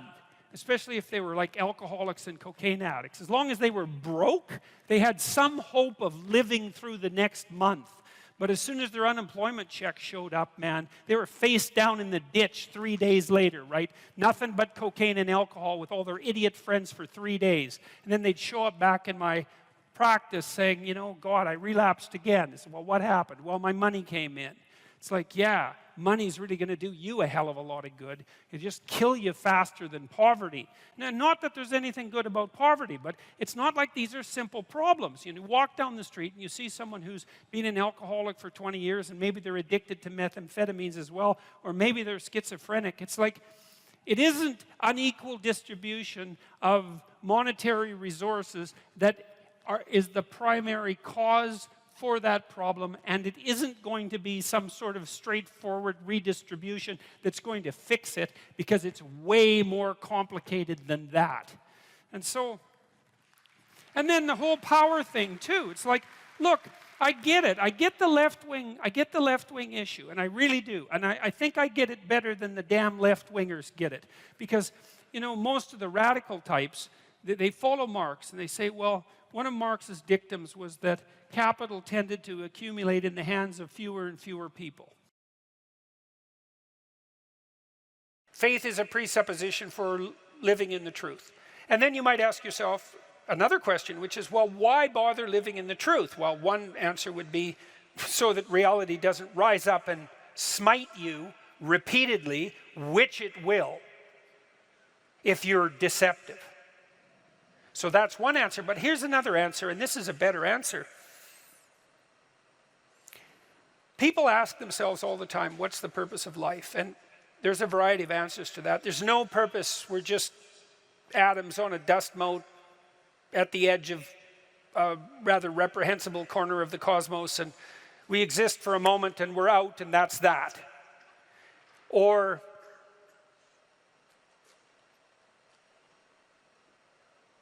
we're so lost in a plethora of subordinate meanings that we're confused and aimless. Or we want to be hedonistically happy, and I would say that's really the offer that's on the table in our culture most of the time. It's like, well, I just want to be happy. And people will say that to you. It's a slogan. It's the most common slogan of our time, I would say, and it's such a preposterous slogan. It's like, what do you mean just? You just want to be happy. That's all. That's all you want. That absolute impossibility. You want bliss unending, no matter what you do, and that's all you want. It's not exactly a small ask, let's say, because it's the same thing as asking to dwell permanently in paradise. It's something like that. So it's not that likely. And then it also isn't true. That isn't what you want. If you do careful analysis of what people mean when they say they just want to be happy, what they mean is they don't want to suffer stupidly. They're much more concerned, we're much more concerned with not experiencing an excess of negative emotion than we are with experiencing a surfeit of positive pleasure. So first of all, we don't mean we just want to be happy. We mean, please don't make us too miserable. And fair enough, that's reasonable. But then even on the happiness front, even on the absence of misery front, that's not true. One of the things Dostoevsky pointed out in Notes from Underground, which is so bloody brilliant, he was criticizing the idea of materialist utopia. He said something like, well, imagine we made our materialist utopian dreams come true and everybody had enough to eat all the cakes they wanted and enough to drink and nothing to do, he said, but busy themselves with the continuation of the species. And we were so pleased that we emitted nothing but bubbles of bliss. He said, human beings were so damn ungrateful that the first thing we do is take a stick and smash up all that comfortable prosperity just so that something unexpected and provocative could happen. And that's very smart. You know, that's hearkening in some sense back to the story of the Garden of Eden and the proclivity of human beings to eat the forbidden fruit. It's like it isn't obvious at all that we want happiness. It isn't even obvious that we want absence of misery.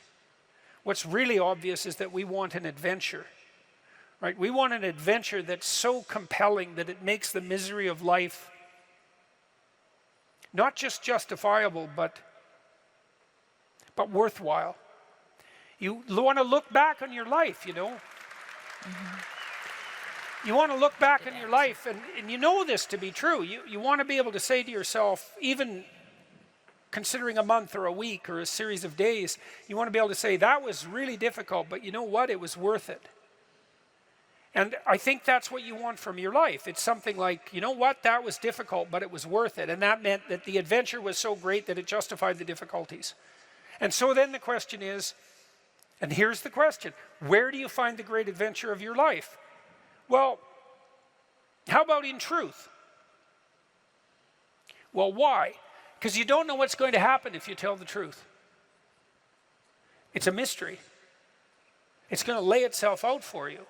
And so that's an adventure because you literally do not know what's going to happen. You have to let go of knowing what's going to happen. And so then you have that adventure, and then what is also the case is that it's you that's having the adventure, right? Because if what you're doing is living in truth, that's you, that truth is you. And so that means that whatever happens when you tell the truth is your adventure.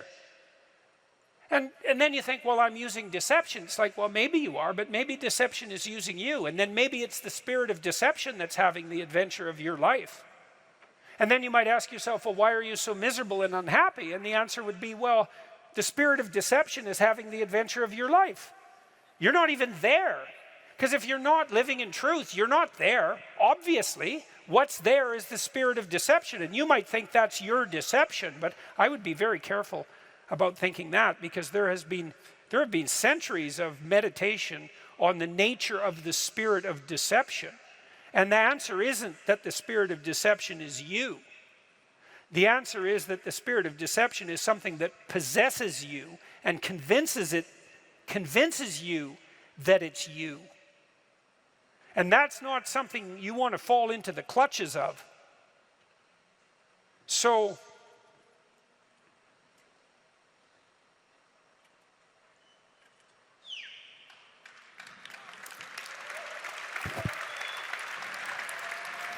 now you have to tell me the question again. I'm certain you answered it. This was about teenagers. Oh, yes, yes. Well,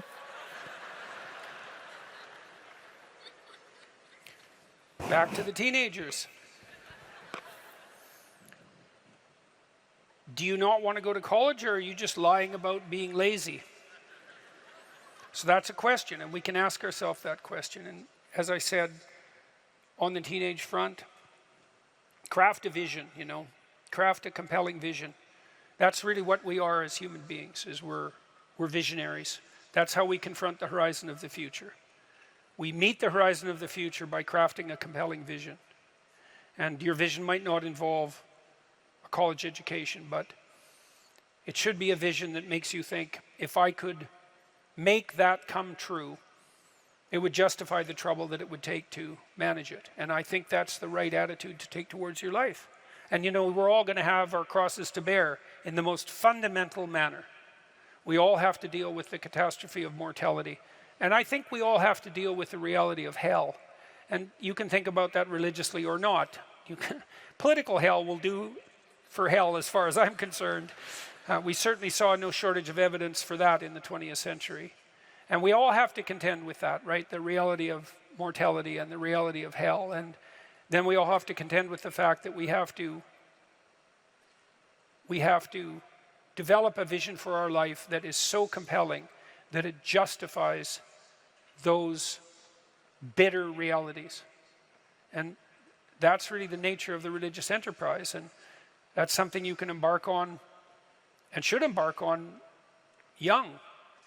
If you're trying to figure out who you are, it's figure out who you need to be in order to justify the catastrophe of your life.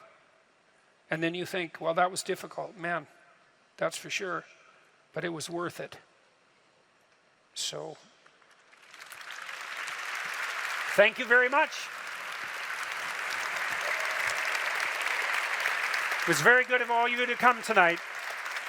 I appreciate your time and attention. Thank you, Tim. You're welcome. Yep. Lovely to be here. That's so nice. Thank you.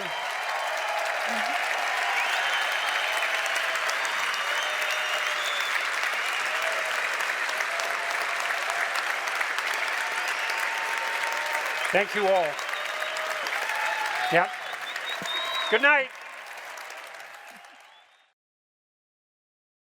So then I learned about Piaget, and Piaget had some very interesting ideas, and I think I've told you already what Piaget was up to. He wasn't a developmental psychologist. He didn't even regard himself as a psychologist. He wanted to reconcile science and religion. That's what he was doing through his entire bloody life, because it drove him crazy when he was an adolescent. And he didn't think that he would be able to survive unless he could bring those two things together. So he's working on the same problem. And so one of the things that Piaget, who was very prone to observation, he was an ethologist of human beings. That's a good way of thinking about it. An ethologist is a scientist who studies animals by watching their behavior rather than studying them under laboratory conditions. And he got very interested in the spontaneous emergence of morality in the play of children.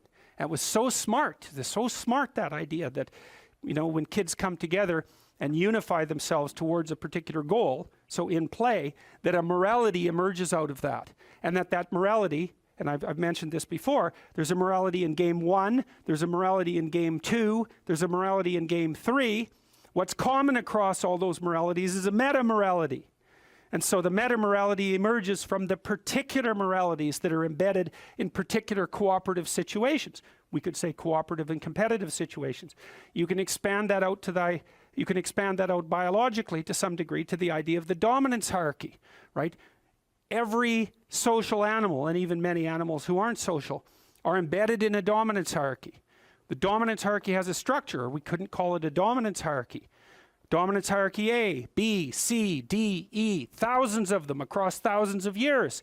You extract out from all of them what's central to all of them. That's the pyramid of value. What question do you need answered about the pyramid of value? What's at the top?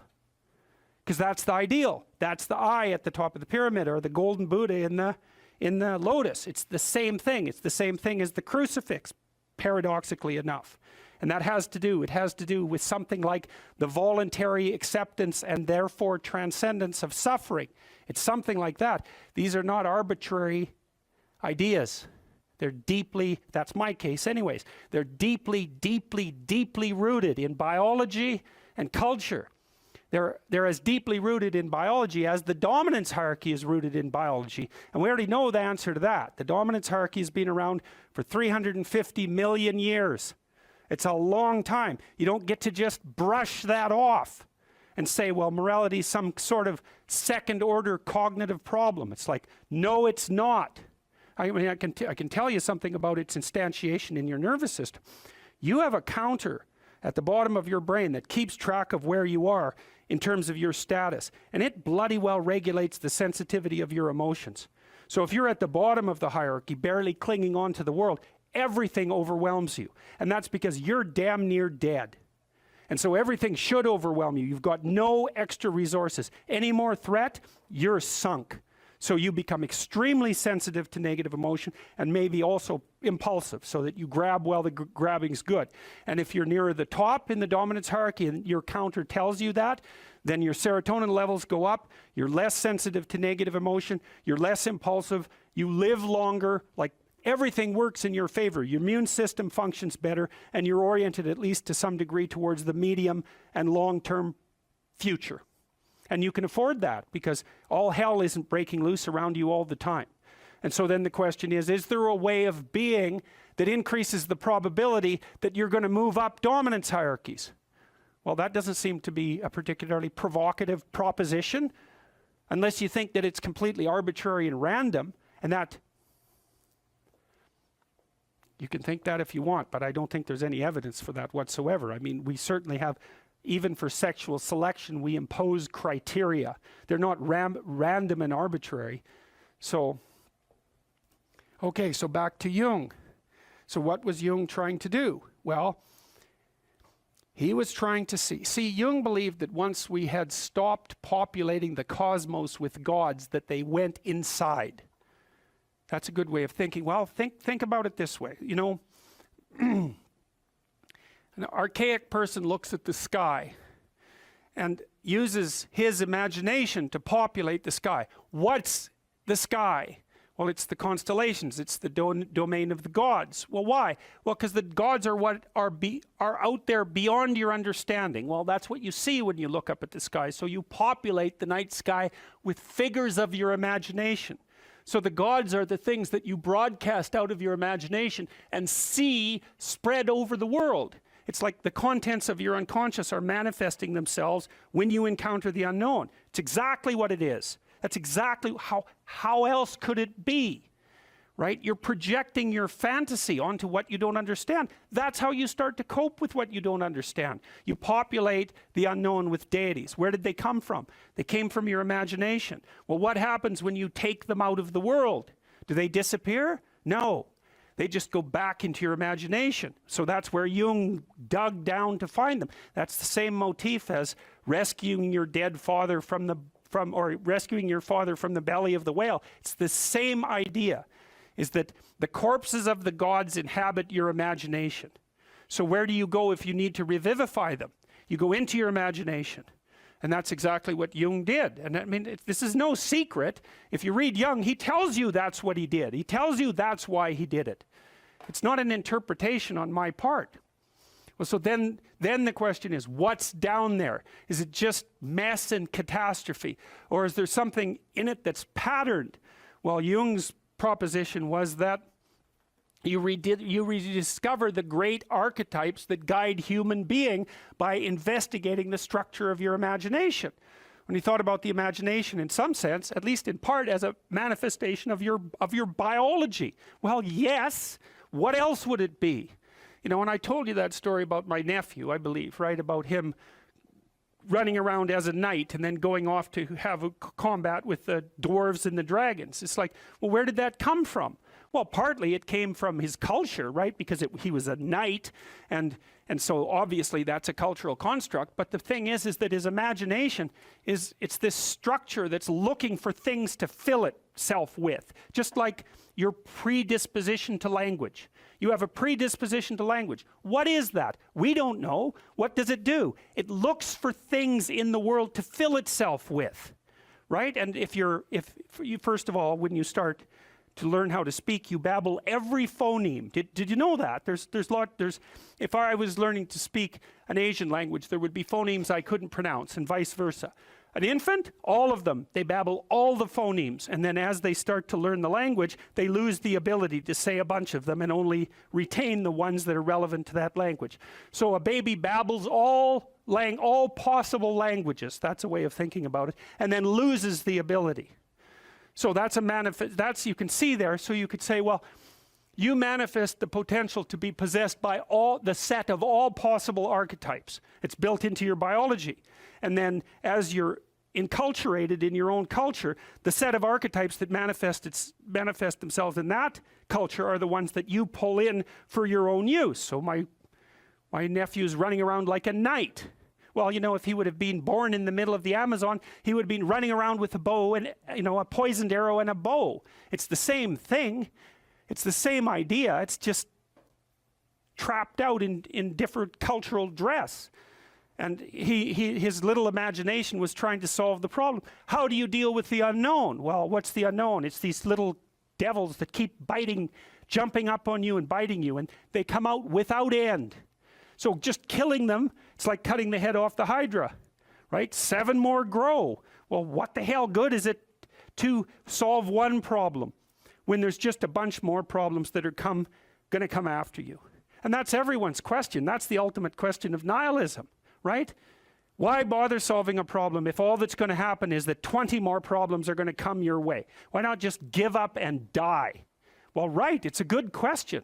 It's a good question, right? Is the suffering so intense that the whole game should just be brought to an end? That's another fundamental question of existence. And people who've become truly malevolent answer that question in the affirmative. They say, it's too much, we should destroy it. Now, I wouldn't say they're precisely doing it only for humanitarian reasons, but you have to understand and appreciate the logic. It's not irrational. That's the other thing. It's not irrational to work for the destruction of being. It's not irrational. In fact, it might be the most rational thing you could come up with. Depends on your initial set of presuppositions. So, Jung, down into the belly of the beast, so to speak, to see what lurks in the imagination. He sees the birthplace of archetypal ideas. Well, what are archetypal ideas? They're patterns of you could think about them as representations of patterns of adaptive behavior. And so then you might ask, well, where did they come from? Well, that's part of what I've been trying to teach you about. They evolved, as far as I can tell, right? They evolved collectively, is that our society, and this is the dominance hierarchy idea. Dominance hierarchies set themselves up as a matter of course. They're the standard way that animals organize themselves in a territory. Well, okay, human beings are watching those dominance hierarchies since we became self-aware, thinking, what the hell are we up to? What the hell are we up to? And there's a question that lurks in there. What constitutes acceptable power? What constitutes acceptable sovereignty? Who should lead? Who should rule? What should be at the top? Well, we talked about that. The Mesopotamians figured that out. Speech and vision, that's Marduk. Speech, vision, and the willingness to confront the terrible unknown. That's what should rule. Well, what? Is that an arbitrary idea, or is that a great idea? How could it be any other way? Well, that's what human beings are like. And I don't think that you can read the Mesopotamian story and understand the reference, which isn't an easy thing to do, and fail to draw that conclusion. Marduk has eyes all the way around his head. He speaks magic words. He goes off to fight Tiamat, the dragon of chaos. Well, what's that? That's the reptilian predator that lurks in the unknown. Well, is any of that, is there anything about any of that that stands in opposition to what you would presume if you were just analyzing our situation from a purely biological perspective? We're prey animals, we're predators. We've been threatened by reptiles forever. Why wouldn't we use the predator that lurks in the dark forest or the water as a representative of the unknown? Why wouldn't we harness that circuitry? We already have it at hand, and even more to the point, how could we do anything else? It makes perfect sense. Well, so then you might say, well, what would you want to be king? You could say king of the world or king of your own soul. What do you want to subordinate yourself to? How about your heroic willingness to encounter the unknown and articulate it and share that with people? There's no nobler vision than that. And I don't see that it's merely arbitrary. And it's not merely arbitrary too, because if you do that, to the degree that you do that, assuming your society isn't entirely corrupt, you will be successful. It will actually aid you practically. You'll rise up above men. You'll be selected by women. You'll be admirable. You'll be valued. And you know that because if you look at the people that you admire and value, again, unless you've taken a detour into dark places and are possessed with admiration for people who are working for malevolent purposes and for destruction, you just have to watch the people that you admire and try to figure out what's common across them and draw your own conclusions. And you can ask yourself too, when you're torturing yourself with your conscience because you're not doing what you should be and you know it, what is it that you're torturing yourself in relationship to? You have a vision of your own ideal and you torment yourself if you're not matching it. What's the ideal? Well, you don't know, right? It's kind of incoherent and poorly articulated, but that doesn't mean it isn't trying to manifest itself and make itself known to you.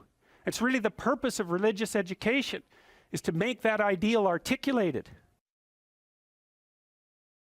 If you write a book, which is virtually impossible, and then get a publisher, which is virtually impossible, you probably have a rejection rate of 99%. So then if you do manage to publish the book with a reasonable publisher, which you won't because it's impossible, then you get 8% royalties. That's it. So 92% of your labor goes to the sales, marketing, and distribution end of things. And so it's very, very difficult to generate capital as an entrepreneur. And there's innumerable impediments. One of the things that people do, and this is something for those of you who might be entrepreneurially minded, here's another thing that you have to understand, is that you can't really create a product and then launch it. Because first of all, you don't know how to do that. You might know how to create the product, but you do not know how to market or sell it. You don't know how to advertise it. You don't know how to communicate about it. You don't know how to ship it. Like there's all sorts of things you just don't know. But worse is you don't know if people will use it. And so what companies do that roll out new products on a relatively continual basis do is they don't develop the product and then go sell it. They continually communicate with their customers about what product the customer is willing to buy next, and then they develop that. And so you have to have your market identified, and then you have to be in continual communication with the market while you develop the product. It's not, I build a better mousetrap and the world comes, marching to my door. That isn't how it works. Is that you got to find out if someone wants to buy your stupid thing. And then the next thing is that even if you have a great thing, you're going to go talk to people and they have 50 great things that they might buy. And they're all great, but they're not going to buy all 50. They might buy one, maybe, and maybe they'll buy it this week, but probably they'll buy it in 6 months. And they're not going to buy any of them, no matter how great, unless they're on fire and you're selling water. Because they're so busy already, right? They're so overwhelmed and preoccupied by their jobs that if you come in and you say, well, here, this is going to increase your efficiency by 20%, and here's the 3 weeks you'd have to spend doing that, and then the payoff would come in the next years, they'll say, yeah, well, I'll do that as soon as I have time. And as soon as I have time is never. So if they're on fire and you have water, you can sell it to them. But that's all, because otherwise it's a no-go. So those are all things that are worthwhile knowing, because they're very hard to learn. And so, and very comically, I mean, if you would have told me when I first started developing these tests that one of the reasons corporations wouldn't buy them was because they worked, that I would have just thought, really? I mean, come on, really? That's really the reason? It's like, yeah, that's the reason. God. So very, very, very problematic. And then they already have their processes in place and they're entrenched. And then the next problem is, you haven't got any customers. I think I told you that before. You don't have any customers and you show them the statistics, but they can't understand the statistics. And they also have 200 other people selling them things, and 50 of them are crooks. So they're just lying about what they're doing, and they can't tell the difference between the liars and the people who are telling the truth. And so they can't understand the statistics for themselves, and they can't verify them anyways. So what they ask you is, who else is using it? And if the answer is, well, everybody, then you don't even have to do the sale because you're already rich. And if the answer is nobody, then they're going to say, well, why is nobody using this? You say, well, it's the hottest thing that's come along. And they think, well, I'm not going to be the sucker who gets painted, red and fired because this failed. That they do not think this might make me succeed. People do not care about whether or not they succeed. They care about whether or not they fail. And so that's another thing, is that if you're marketing something and you can say this will stop you from being identified as a failure, then people might be happy about that. But if you say this will really help you succeed, it's like, yeah, no, I don't want to succeed. I just don't want to fail. I don't want to succeed. I just want to be invisible and be left alone. And if you're looking for people's fundamental motivation, that's it. It's they want to be invisible and they want to be left alone. I tell you the zebra story? Any of you know that story? Okay, I'll tell you this zebra story. Stop me if I've told it to you before. This tells you everything you need to know about human beings. So it's worth knowing. Okay, so zebras have stripes, and people say, well, that's for camouflage. And then you think about that for 2 seconds, and you think, that's a really stupid theory, because lions are camouflaged, and they're like golden like the grass. And zebras are black and white, so you can see a zebra 5 miles away. It's like, there's a zebra, it's black and white. So the whole camouflage thing, that's just not working out so well as a hypothesis. Okay, so biologists go and they decide to take a look at some zebras. And so they're looking at a zebra on the herd, because there's no zebra, right? Just like there's no fish. There are schools of fish and there are herds of zebras. There isn't a fish. This is why I think the cod aren't coming back. There are no cod. There are massive 100-mile-long schools of cod, 10 stories deep, 20 million years old. You wipe out the school, you don't just get to throw a cod in the water and say, well, off you go. It's like, well, where's my city? It's like launching you in the middle of a field. It's like, well, go out there and reproduce. It's like, no, that's not going to happen, So without the school, there's no cod, and you can't just introduce a whole school of cod because you don't have a whole school of cod. So, maybe the cod are never coming back. And zebras are the same thing. There's not a zebra. There's zebras. And so you're looking at the zebras, trying to study a zebra, and you look at the zebra and you make some notes and you look up and you think, oh, Christ, which zebra was I looking at? And the answer to that is you don't know, because the camouflage is against the herd. And the black and white stripes. There's a variety of reasons for the stripes. Flies also seem not to like the stripes, but usually things evolve for multiple reasons. But anyways, it's very difficult to parse out a zebra against the herd. You look down, you look up, it's like, uh-oh, all those damn zebras look the same. Yes, the camouflage is effective, but it's against the herd. All right, so then you think, well, we better identify a zebra so we can see what he's up to. So then you take your Jeep and a can of red paint and a stick with a rag on the end of it, and you drive up to the zebras and you paint their haunch red a little bit, put a nice red dot on their haunch, or maybe clip their ear with a cattle clip. And then you stand back and you think, hey, I'm pretty smart, now I'm going to watch that zebra. So what do you think happens to the zebra? The lions kill it. Right. Because lions, they're smart, right? Hunting animals are smart. But they have to identify a zebra before they can organize their hunt. They can't just hunt the whole herd. They have to pick out a zebra. And so maybe it's like a zebra that's got a sore hip or something. And so you think, well, nature's kind. It just takes the weak. It's no, zebra or lions like really healthy, delicious zebras. But they look like all the other healthy, delicious zebras, so they can't get a bead on them. But if they're small and just born, or if they're limping, or there's something that identifies them, then the lions can pick them out. And then they do pick them out. And so the rule for human beings is keep your damn stripes on so the lions don't get you. And I'm telling you, man, if you want to remember one thing from my class about human motivation, that's a good thing to learn. People camouflage themselves against the herd, and they like to be in the middle of the herd, which is what fish do, by the way. If you have a big school of fish, the smart, healthy, large fish are in the middle of the school. Because you know what you call fish on the outside of the school? Bait. Right. So that's what people are doing. They're trying to move into the middle of the herd all the time. And the herd moves around, or the school moves around, and people are going, well, I'm in the middle. I'm staying in the middle here. So I've got this protective ring of people around me so the predators don't pick me out and do me in. So, okay, so that's part of the reason why I said, well, you can't sell something to someone for success. Because, you know, you're thinking, well, people are aiming at success. Don't be thinking that. It's not by any means necessarily true. Trait neuroticism is a powerful motivator. And trait neuroticism is, let's not be too threatened or hurt, right? That's the negative emotion system. And the negative emotion system is a killer source of motivation. You know, you also see that there are scales of well-being that have been designed, mostly by social psychologists, which means they're very bad scales most of the time, because their psychometric capacity is absurdly low, generally speaking. So what you find with scales of well-being, sometimes they're talked about as scales of happiness even, is that people aren't after happiness, they're after not hurting. It's not, so they don't want to be extroverted and enthusiastic, right? And bubbly and full of smiles and laughter. That isn't what they mean by I want to be happy. What they mean is I don't want to be anxious or in pain. And so well-being scales tend to be something like emotional stability plus extroversion. But the big loading is on emotional stability, the reverse of neuroticism. You want to avoid suffering. You don't want to be happy. You want to avoid suffering. And one way to avoid suffering is not to let the lions gnaw on you. And one way of doing that is to stay in the middle of the damn herd. And so, like, I'm not being a smart aleck about this. I understand why people do that. There's real danger to being visible. There's real danger in being visible. Now, you might be successful if you're visible, but you also might be dead. Well, this is a strange one.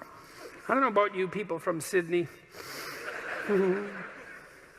So, it's from Kathy Newman, which strikes me as somewhat unlikely. And it's got 164 upvotes, which is quite a few upvotes. It hurt when you destroyed me on ABC. Now, I don't know if that's referring to last night or so many months ago, but I have enrolled in university to get my facts right. Yeah, well, that probably won't work.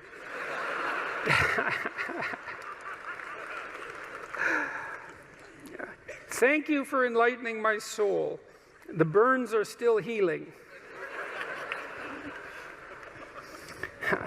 Yeah, well, it's not exactly a question. It's four sentences that are quite the strange combination.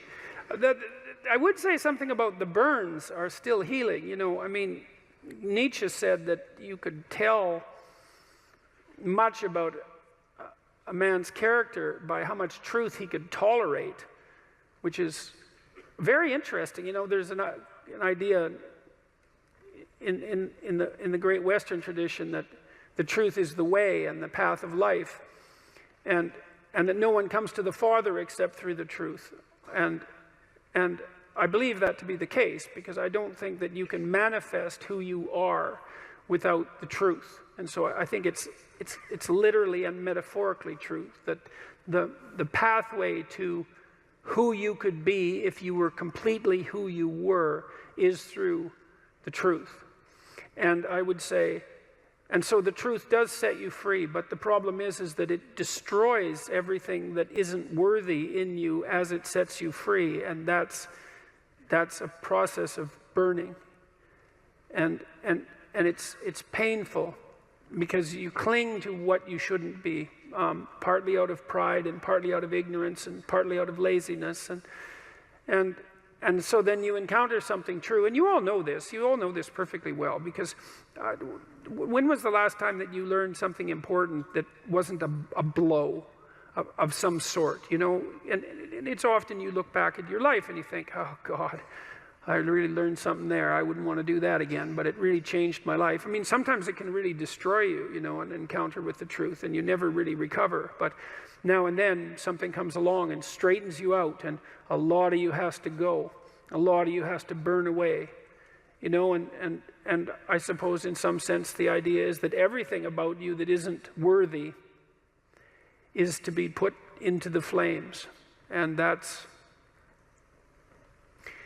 another reason to be not so casual about claiming what you believe, because it isn't something that you undertake without due caution. You know, I learned when I was a kid, about 25 or so, a little older than a kid, that almost everything that I said was one form of lie or another. And I wasn't any worse, I would say, than the people that I was associating with, or any better. And the lies were manifold, you know. They were attempts to win arguments for the sake of winning the argument. That might be one. Attempts to indicate my intellectual prowess when there were competitions of that sort. Maybe just the sheer pleasure of engaging in an intellectual argument and winning. My inability to distinguish between ideas that I had read and incorporated because I had read, but hadn't realized that I hadn't yet earned the right to use, all of that. And, you know, I had this experience that lasted a long time. Well, I would say it's really never gone away. And I think this was the awakening of my conscience, essentially. And I didn't realize this until much later, when I was reading Socrates' Apology. This voice, for lack of a better word, made itself manifest inside me, and it said every time I said something that wasn't true, and that's usually what it said. That's not true. You don't believe that. Or there was a sensation that was associated with it. I don't think this is that uncommon, you know. I asked my psychology classes for many years in a row if they had an experience, that they had a voice in their head, let's say, it's a metaphor, or a feeling that communicated to them when they were about to do something wrong. And it was universally the case that people agreed with one of those statements or another. And the other thing I would ask is, well, do you always listen to it? And of course the answer to that was definitely no. But that's also very interesting, you know, that you can have this faculty, this conscience. This seems to me to be very tightly associated with the idea of free will, is that you can have this internal voice, this daemon, the root word for democracy. Oh yes, I didn't finish that story. So yes, well, it's important. Well, so Socrates' daemon told him it was his moral guide. And democracy appears to be predicated on the idea that the polity will function if people attend to their consciences. That's the overlap of those conceptualizations. And that's a well, first of all, I think that's the case, you know, and it makes a certain amount of logical sense. I mean, if we assume that the political state is something like the emergent consequence of the decisions of all its citizens, we would assume that the wiser the decisions of the citizens, the more upright and functional the state. I can't see how it could be any other way. And perhaps those who are the most upright, who listen to their consciences more carefully, even play a disproportionately powerful role. It's certainly possible. So, anyways, back to truth. Well, you know, I learned that so much of what I was doing was false. And I think I learned this. See, there was a reason that this came to me so clearly. I was trying to understand why people did terrible things. And I was really concentrating on the terrible, terrible things that people do. And I was interested in Auschwitz, for example, and not as a political phenomenon, but as a psychological phenomenon. I was curious about how you could be an Auschwitz guard. And I wasn't really curious about how you could be one, because, well, you could be one, that, of course. I was more curious about how I could be one, being such a good person as I thought I was.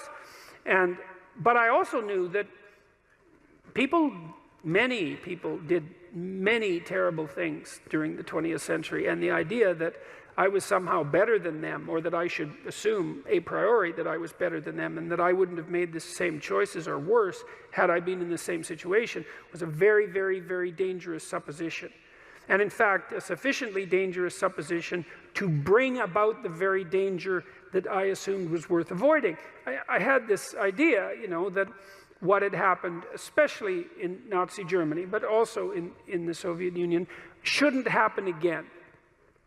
That what we needed to do, because of what happened in the 20th century, especially because we also managed to create hydrogen bombs, that we had become so technologically powerful that there wasn't time for that anymore, that time for that was over, and that we really needed to understand why it happened, and that perhaps we could go deep enough in that understanding, which is, I think, what happens when you go deep into understanding, so that you could stop it. Because if you understand the problem, maybe you can solve it, you know, and at least in part, I came to believe that the problem was, as Solzhenitsyn said, that the problem is that the line between good and evil runs down every human heart.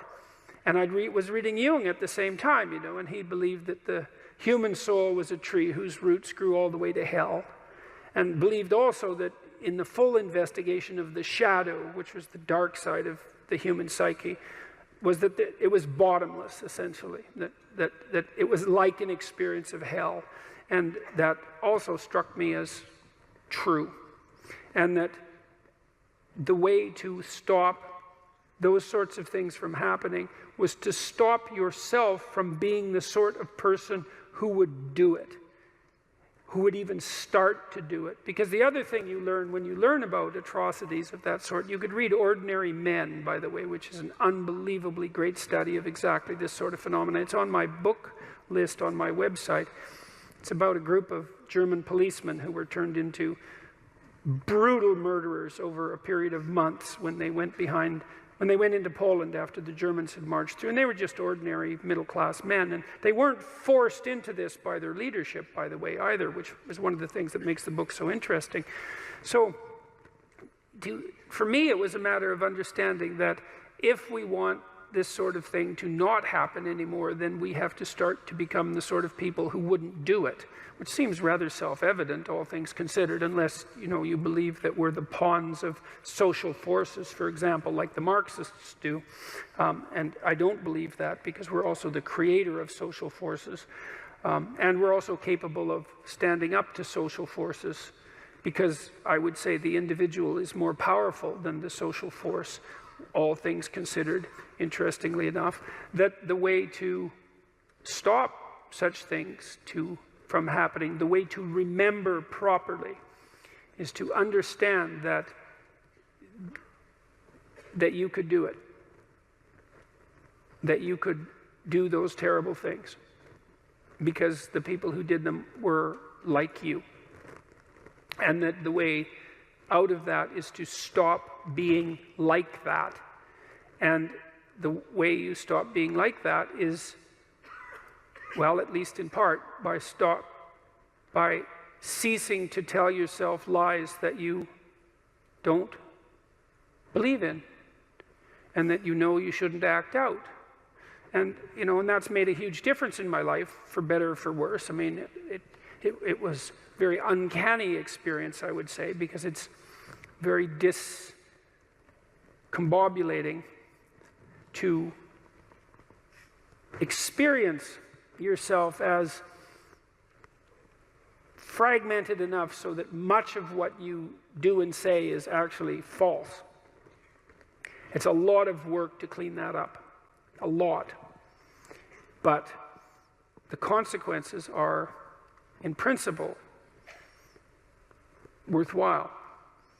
And so that was part of what, understanding that was part of what drove me towards clinical psychology, say, and away from political science and law and from politics in general, because I started to believe that, and I think this is the great Western idea, which people were quite irritated about, by the way, on Q&A last night as well, that the proper route forward for the redemption of the individual and for mankind as a whole is as a consequence of the redemption of each individual. And I truly believe that.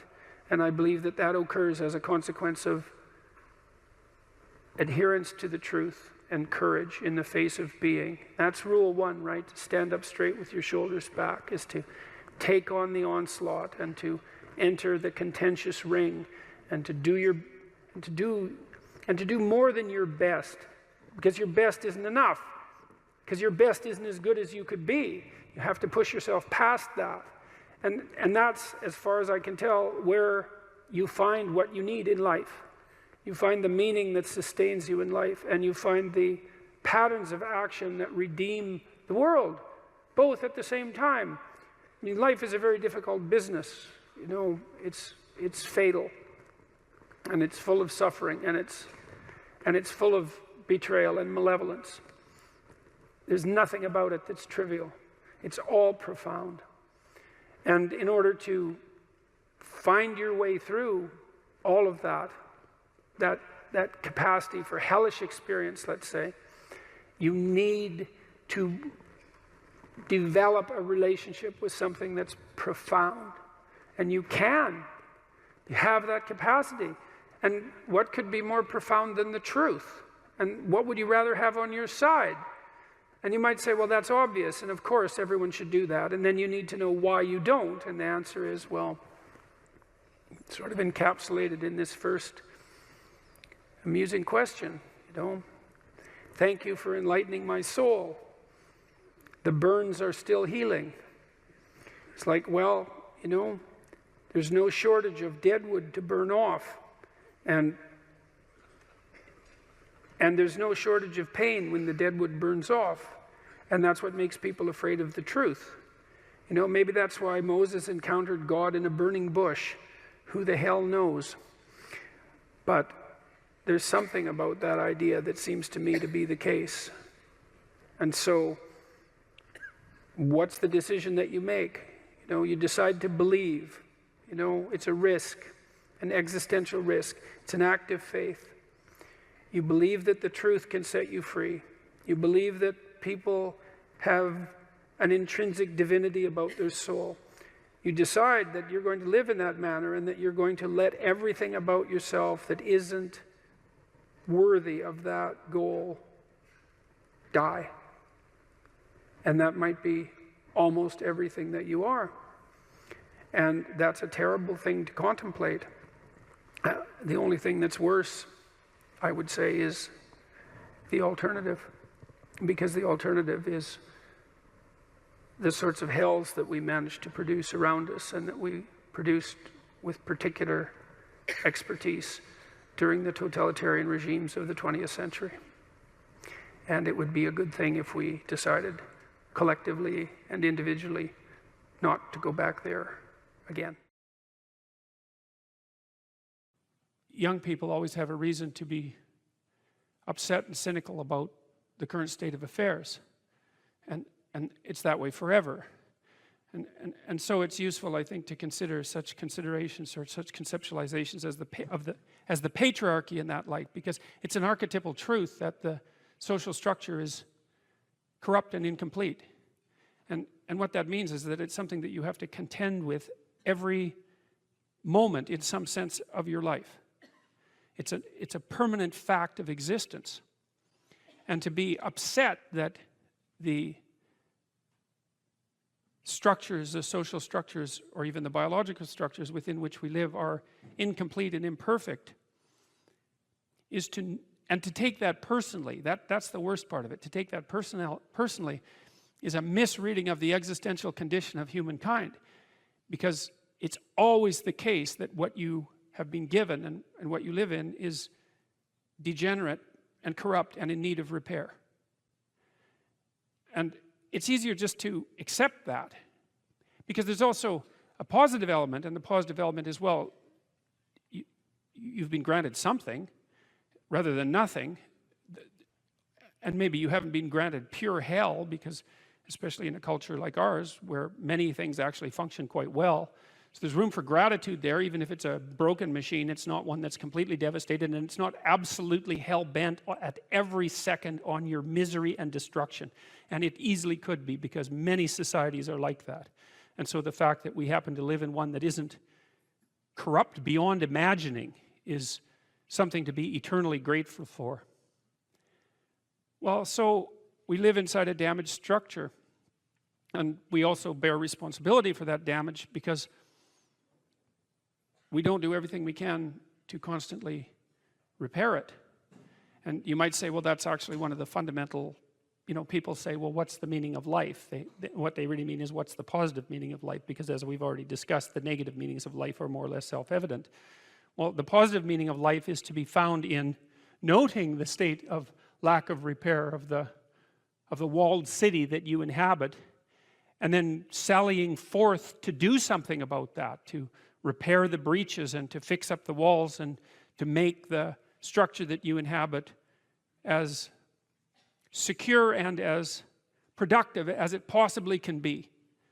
And there's no shortage of opportunities to do that. You can do that in your own mind, you can do that in your own room, you can do that in your own household, in your local community. And maybe if you get good at doing it at all those levels, then you can start to look beyond that. And so there's challenges. That's the thing that's kind of interesting about this insufficient structure, is that it has a set of challenges built into it because of its insufficiency, and perhaps even because of its corrupt nature, that calls forth the potential response from you of heroic adventure. And the heroic adventure is to man the barricades and repair the city. And you can always do that. It doesn't matter what your personal circumstances are. There's always something that isn't right near you, isn't correct, isn't laid out properly, that you could just fix if you wanted to. And one of the things that we're going to talk about tonight is the idea that if you adopt an attitude that's like that, that the role that you should play is to make things better wherever you are, however you can, that what would actually happen would be that things would get better wherever you are in all sorts of ways, and that we've really, as a species, you might say, or maybe even as singular individuals, we've explored that rarely. It isn't something that's put forth as a proposition that often, and it's quite surprising to me. And I had an interesting experience the other day. I went to the keg. I go there because I have food allergies, and they're very careful with people who have food allergies. And the waiter took me to the table, and he said that he had been watching my lectures, and that's a very common experience. And he was happy about that, and he said that he'd had 2 promotions at the keg in the last 4 months because he'd been watching my lectures. And I really found that an affecting experience, because you might say, well, he's working as a waiter at the keg and there's nothing particularly heroic about that. And I disagree with that, actually, because I don't care where you're located, you can do a hell of a job, and I mean that literally. At whatever job you have, you can take whatever job you have and you can make it a real nice little piece of absolute misery. Or you can act like a civilized human being and notice that no matter where you are, there's a richness and a complexity that's completely inexhaustible right at hand. And then you can take that seriously, and you can say, well, I happen to be a waiter at the keg, and perhaps that's not what I expected, and he's a young guy, and perhaps that isn't where I want to end up, but it's not nothing. It's a rich environment, and I can make it a lot better if I want to. I can get along properly with my coworkers and not gossip behind their back, and I can treat my customers properly, and if an opportunity comes my way, I can take it and I can see what happens. And so he said that's what he had started doing, and that things were working out much better for him. He was in a much better job than he was 3 months ago. And 3 months, that's nothing, right? I mean, that's a nice trajectory. It's an uphill trajectory, and that's what you want, really. An uphill trajectory is actually even better than being somewhere good, as far as I'm concerned, because one of the things that really makes your life meaningful is the clear realization that you're headed somewhere better than you are now. And then it's even better if you also understand that there's a direct causal relationship between the things that you're doing and the steepness of that incline. And so I get a lot of letters from people like that, and they're most frequently young men, although not always. And they say, well, you know, I've been listening to these lectures and I decided that I'm going to try to take responsibility for my life, and so I've started to stop doing all the stupid things that I know that are stupid, that I know I shouldn't be doing, and I've started doing some of the things that aren't stupid that I know I should be doing, which seems pretty obvious, really, if you think about it. But obvious though it may be, that isn't necessarily what people do. And then they write and say, you can't believe what difference that makes. And they're thrilled about it. And so I'm thrilled about it when I get letters like that, because I really don't experience anything as better than a letter like that or a message like that, because it's so good to see things that aren't so good replaced by something better. And I really do think it's an open question. I truly believe it's an open question to what degree we could make things better if that's what we actually aimed at doing. You know, in some of the stories that we've covered already, the story of Cain and Abel in particular is really an analysis of that problem, which is so remarkable. It occurs so early in this document. It's such a foundational story, and it basically says, well, there's two modes of being in the world, right? There's one where you adopt the responsibility for living properly, for being properly, and you make the sacrifices necessary for doing that, and then everything will flourish properly. And the other one is a pathway of resentment and bitterness and rejection and murder and genocide, and that just seems exactly right to me. And so if the positive path beckons, if you can actually see what it is, if you can lower yourself enough to see what it is. Carl Jung said once that modern people didn't see God because they didn't look low enough. It's a phrase I really, really like, because people denigrate the opportunities that are right in front of them.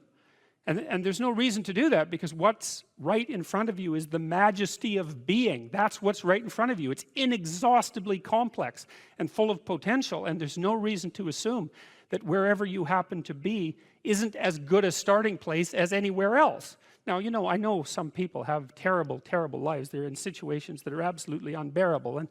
But I also do know that even situations like that can be made a hell of a lot worse by the worst kind of attitude, that's for sure.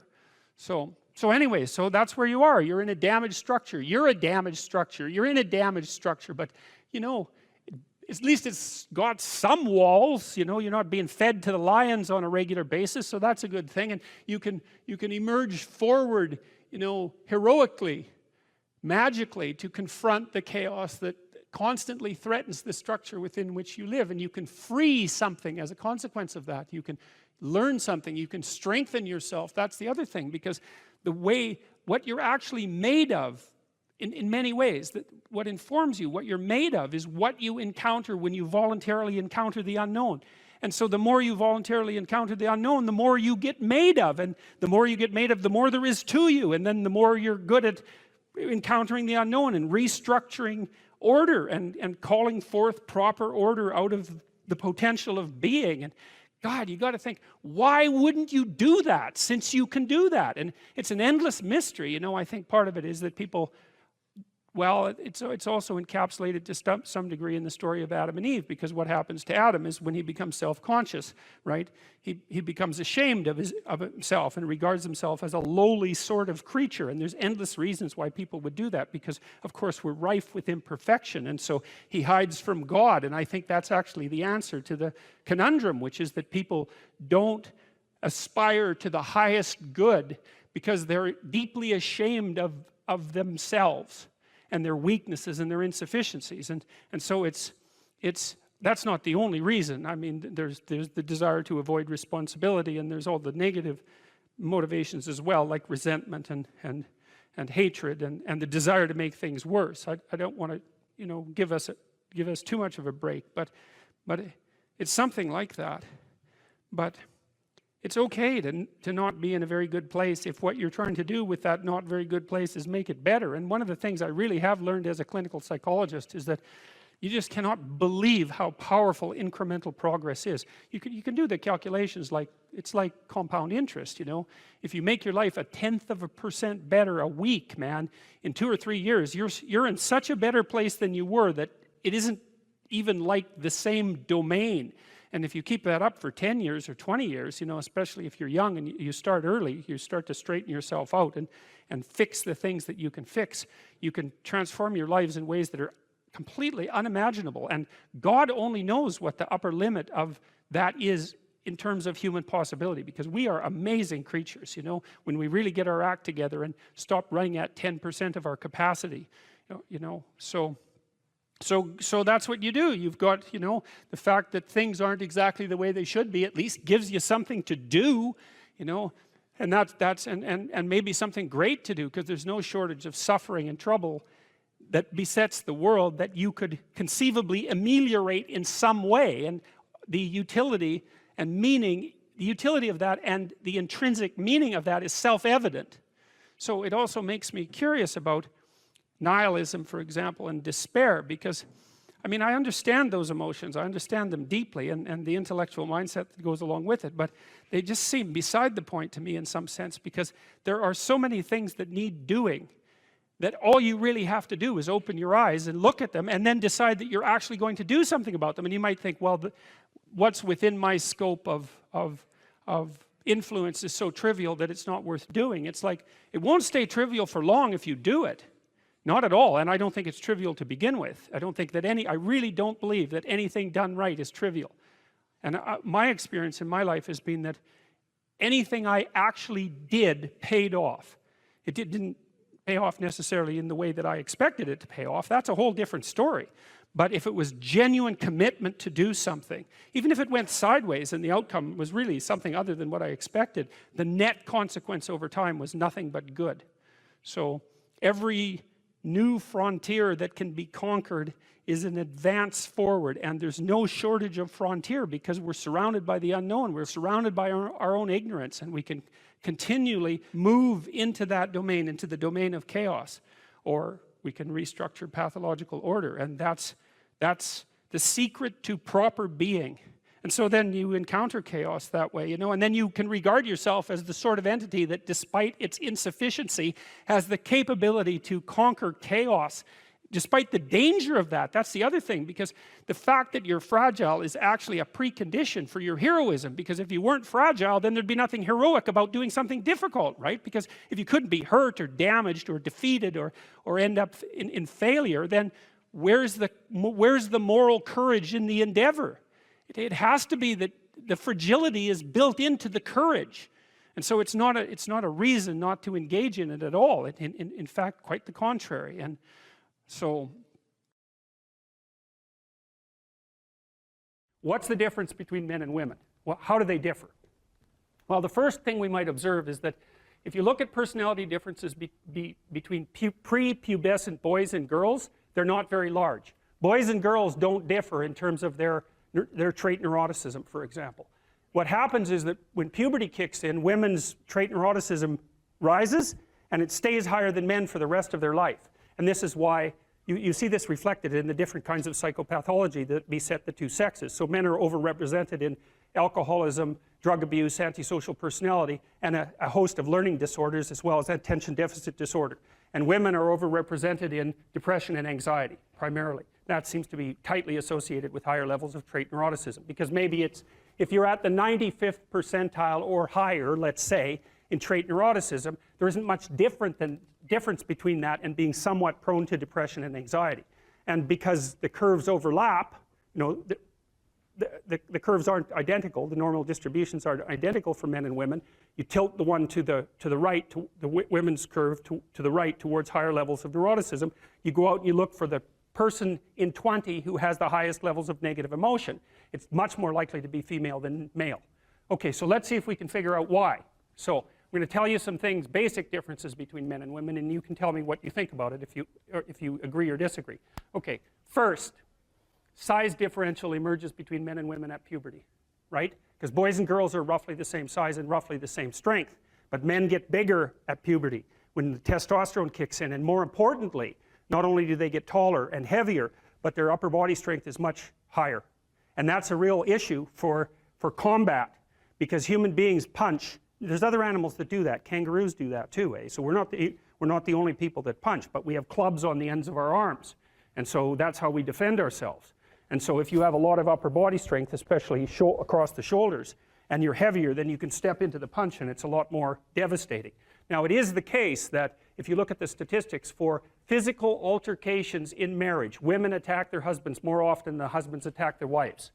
Well, you think, why is that?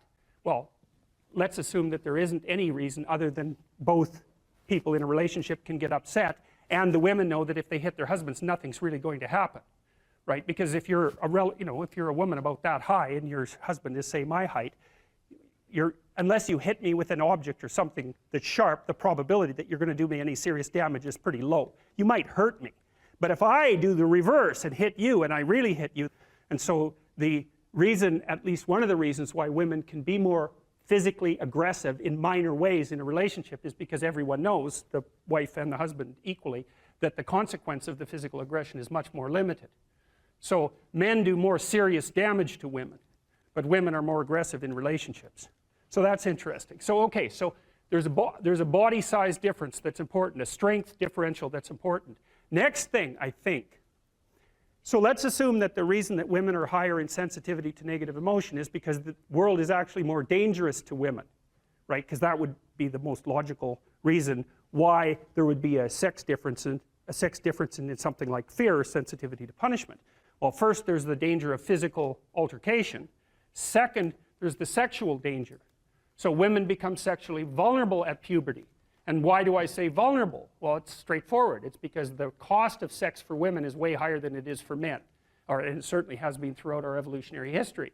Because if a man has an unwanted sexual encounter, well, then he walks away and maybe he's persecuted by the state or prosecuted by the state for it. But if a woman has an unwanted, unwarranted, or incautious sexual encounter and she ends up pregnant, then, well, in traditional societies, you're just done. And even in modern societies that are rich like ours, I don't have to go into that. It's big trouble. No matter what you do about it, it's big trouble.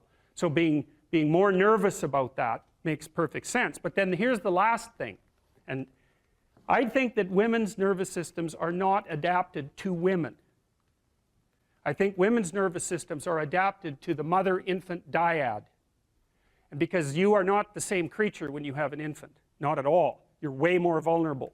And it's partly because you have to express the vulnerability of the infant, and you also have to care for it, right? So you think about an infant, especially under 9 months. So let's say, how are you going to be wired up if you're going to optimally care for an infant under 9 months? And I'm saying under 9 months because women generally do the bulk of childcare for infants who are under 9 months old. And part of the reason for that, there's a whole host of reasons, but part of the reasons for that, obviously, is that they breastfeed. But imagine what you need to be wired up biologically in order to care for an infant. First of all, they're very demanding, right? Because they're completely helpless, and they're demanding 24 hours a day, and it's quite a emotional load. And an infant under 9 months is never wrong, right? What you do to an infant under 9 months is when they're in distress, you always respond. You never tell the infant, get your act together and stop whining, right? Which you can do, say, to a child that's 18 months old. You can start having that sort of conversation. But under 9 months, it's like nothing is the infant's fault. It's surrounded in an extraordinarily threatening world, and you have to be responsive to what it needs, regardless of what you want, and you have to be very sensitive to the threats that emerge in the environment.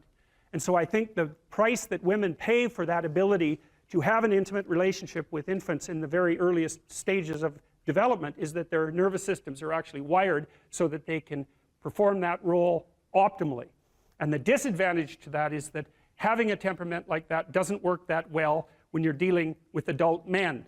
especially when you're dealing with them in a business environment, because it's not the same thing. Not at all. It's a competitive environment. So, okay, so agreeable people are compassionate and polite. What are disagreeable people like? They're tough-minded, they're blunt, they're competitive, and they won't do a damn thing they don't want to do. So it isn't exactly that they're aggressive, although they will push you the hell out of their way if you're in the way. They're not like volatile like you are if you're high in neuroticism. It isn't defensive aggression. It's more like predatory aggression. It's dominance behavior. And so for someone who's highly disagreeable, they look at the world as a place in which they can compete and win. And I'll tell you a story. I have a friend. I gave him my personality test, the Big 5 aspect scale that Colin DeYoung developed in my lab.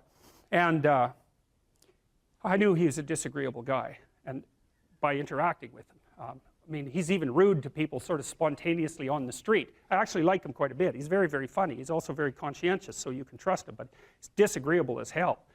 And so I gave him this test because I thought it would be funny, and he came out as the most disagreeable person in 10,000. So reasonable in compassion, about 30th percentile, but like 0.001 in politeness. So he's extraordinarily blunt, and he'll just say absolutely anything, no matter how horrible it is. And he was often brought into corporations to sort of clean them up. So if a corporation was tilting and not doing well, they'd bring him in to find out who the useless people were and fire them.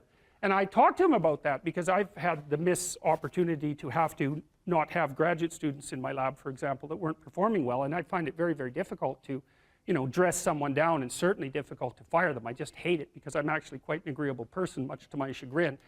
And I asked him about that, and I said, well, what do? You have to fire people all the time. How do you handle that? He says, handle it? I enjoy it. And I thought, wow, that's so interesting that someone would have that response. I said, well, what do you mean you enjoy it? He said, look, I go into these companies and I analyze the performance of groups of people, right? And in those groups, there are people who are really striving, really trying hard and working themselves really hard and being productive. And then there's these people that are just doing nothing. They're completely in the way. They don't carry their weight at all. They take advantage every chance they get. And they're always whining about why they can't work. It's like, I find out who they are, I call them into my office, and I tell them exactly what they've been doing. It's like, hit the road, buddy. You've had your run of it. And I thought, oh yeah, okay, fair enough.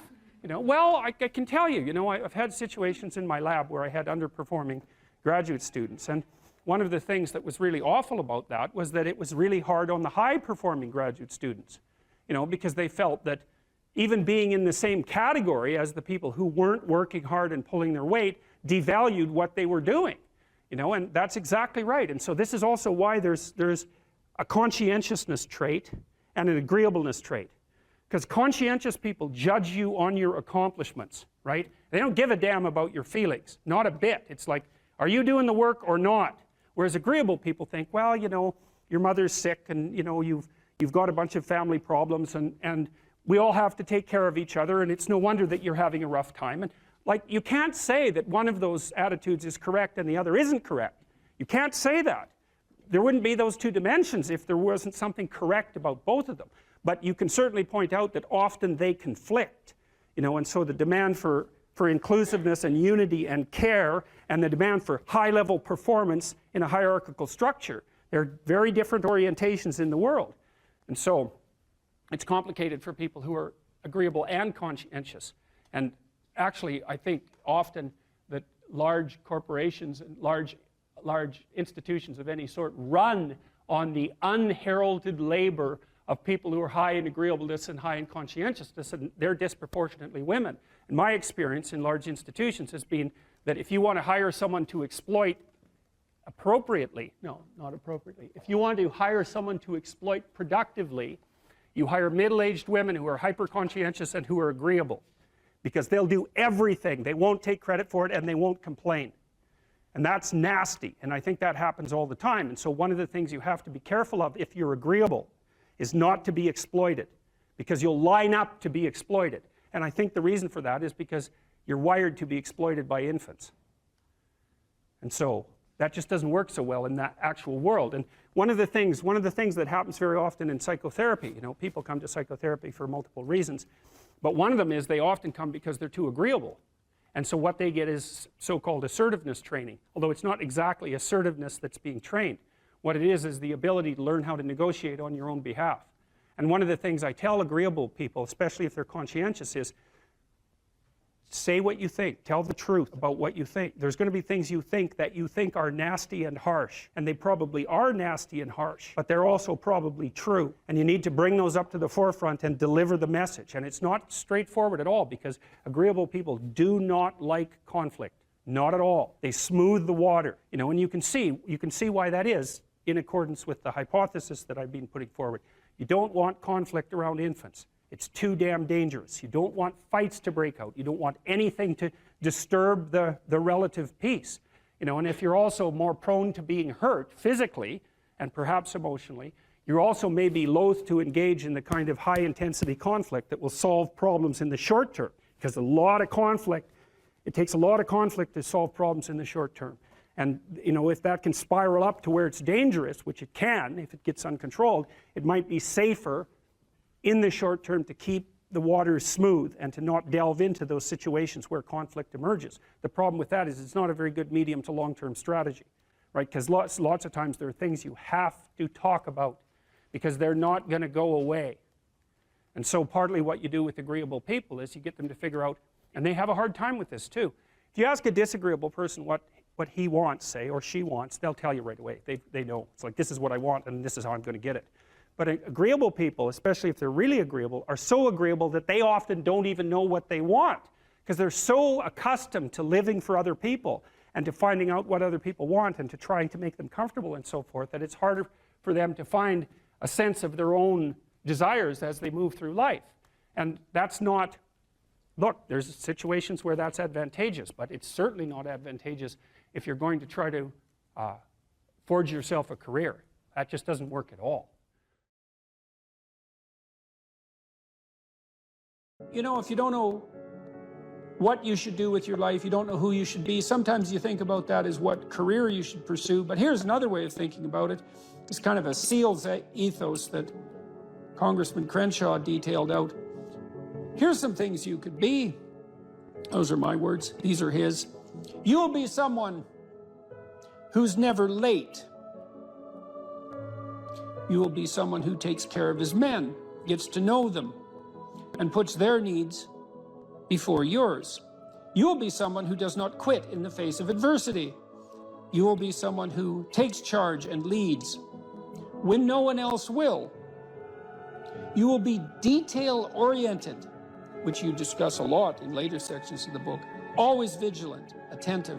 You will be aggressive in your actions, but never lose your cool. You will have a sense of humor, because sometimes that is all that can get you through the darkest hours. You will work hard and perform, even when no one is watching. You'll be creative and think outside the box, even if it gets you in trouble. You're a rebel, but not a mutineer. You are a jack of all trades and master of none.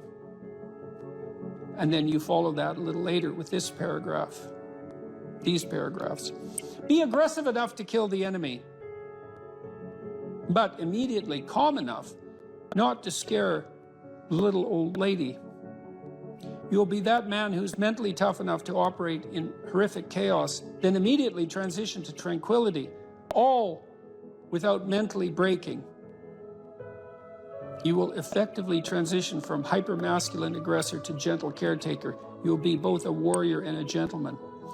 The qualities that made SEAL leaders great were rarely physical in nature. They listened. They empowered their team to be successful, carefully entrusting individuals with additional responsibility. It's a real conservative ethos there. They highlighted good performance publicly and criticized bad performance privately. And so, well, you know, those are lists of virtues, and maybe they're not the only list of possible virtues, probably not, but if you're lost and you don't know where to start, practicing, you know, you also talk about this idea that, this is an Aristotelian idea, you know, that we are our habits, we become what we practice. And imagine if you're lost and you're listening, you think, well, you find some things admirable, well, you could practice those things, and you can practice them locally and minimally in your own relationships, and you can start to get good at them. And as you get good at them, well, you get better at them, right? And then you can broaden out the scope of your action into a wider purview. So you said here too, let's go for another quote here. Throughout your life, this is very practical advice too, and I think it's very wise from a therapeutic perspective. Throughout your life, you have people you look up to. Okay, so let's think about that. You look up. What does that mean? Why up? Well, up is something that beckons from a distance. It's like a light on a hill, and we automatically assume that those who we admire are people we look up to. So that specifies a distance and a direction, and it's uphill. It's up toward a higher vista, let's say. So there are automatically people who elicit that spirit in you. You have noticed the way. Might also imply that there's some sense of struggle required to get to that point, because it's easier to go downhill than it is uphill. Yes, definitely. That's right. It's an uphill trek. And it also implies judgment, because if someone's above you, then they also serve as a judge, or you serve as a judge in relationship to them, because you compare yourself unfavorably with them. And that can also inspire you to tear them down. That's really the story of Cain and Abel, and that's a major story. You have noticed the way a teacher, parent, coworker, mentor, or friend interacts with others, and you come away thinking, that behavior simply works better. They are respected, admired, and successful. And you find yourself wondering why that is. You do if you're a little bit humble instead of being envious, right? Because otherwise you think, well, that damn crook, he just stole his position, and that's why he's got it. But if you're a bit humble, you might think, well, no, that guy looks successful. Maybe he knows something I don't. You are noticing attributes and character traits that are good and worth aspiring to. You are noticing attributes that make certain people more successful than others. You are noticing what a hero looks like. And in the process, you are discovering a path made up of desirable personality traits that helps you ascend in social hierarchies. That's Jacob's ladder, by the way. That ladder that is the hierarchy to the good. That's the vision Jacob has of the pathway to God, is that it's a hierarchical structure with the thing that's ultimately good at the pinnacle, by definition, right? The best of all possible goods. And then there are intermediary structures all the way up, and beings inhabiting those structures. And this isn't metaphysical. It's like, if you find someone you admire, the reason you admire them is because they're higher up in that heavenly hierarchy, so to speak, than you are. And your whole nervous system tells you that. You're compelled to listen, you're compelled to pay attention by the action of your own unconscious mind. You know, what's interesting about this point of identifying these heroes or at least role models, you can call them either one. I just thought heroes was a more compelling word to use for the sake of writing it. But what's interesting about it too is how pop culture actually plays a pretty important part of this, because like there's plenty of people who simply don't have these good role models in their lives, and you have to acknowledge that. And so where are they supposed to turn? And it's maybe one of the reasons that it's so important to fight these cultural wars that you and I engage in on a fairly regular basis, that they become a serious part of our politics, which at the same time is necessary, but also deeply, deeply unfortunate. I do think the attack on pop culture from this progressive victimhood left has reached a ceiling. I think there's a serious backlash. You look at movies like Top Gun, the recent one, Top Gun, and maybe like the highest grossing of all time. Absolutely phenomenal movie, really fun to watch. Why? Because it just had all of these classical virtues infused within it, about relationships and about how you treat people and what the consequences are for treating people as such. That these things speak to people in a deeper way. They can't necessarily articulate them, but they understand it when they see it. And there's these sort of radical minorities that are very loud that want that changed. You know, they want something else to be on that hill, but people react against it because it's not true. There's no truth to that.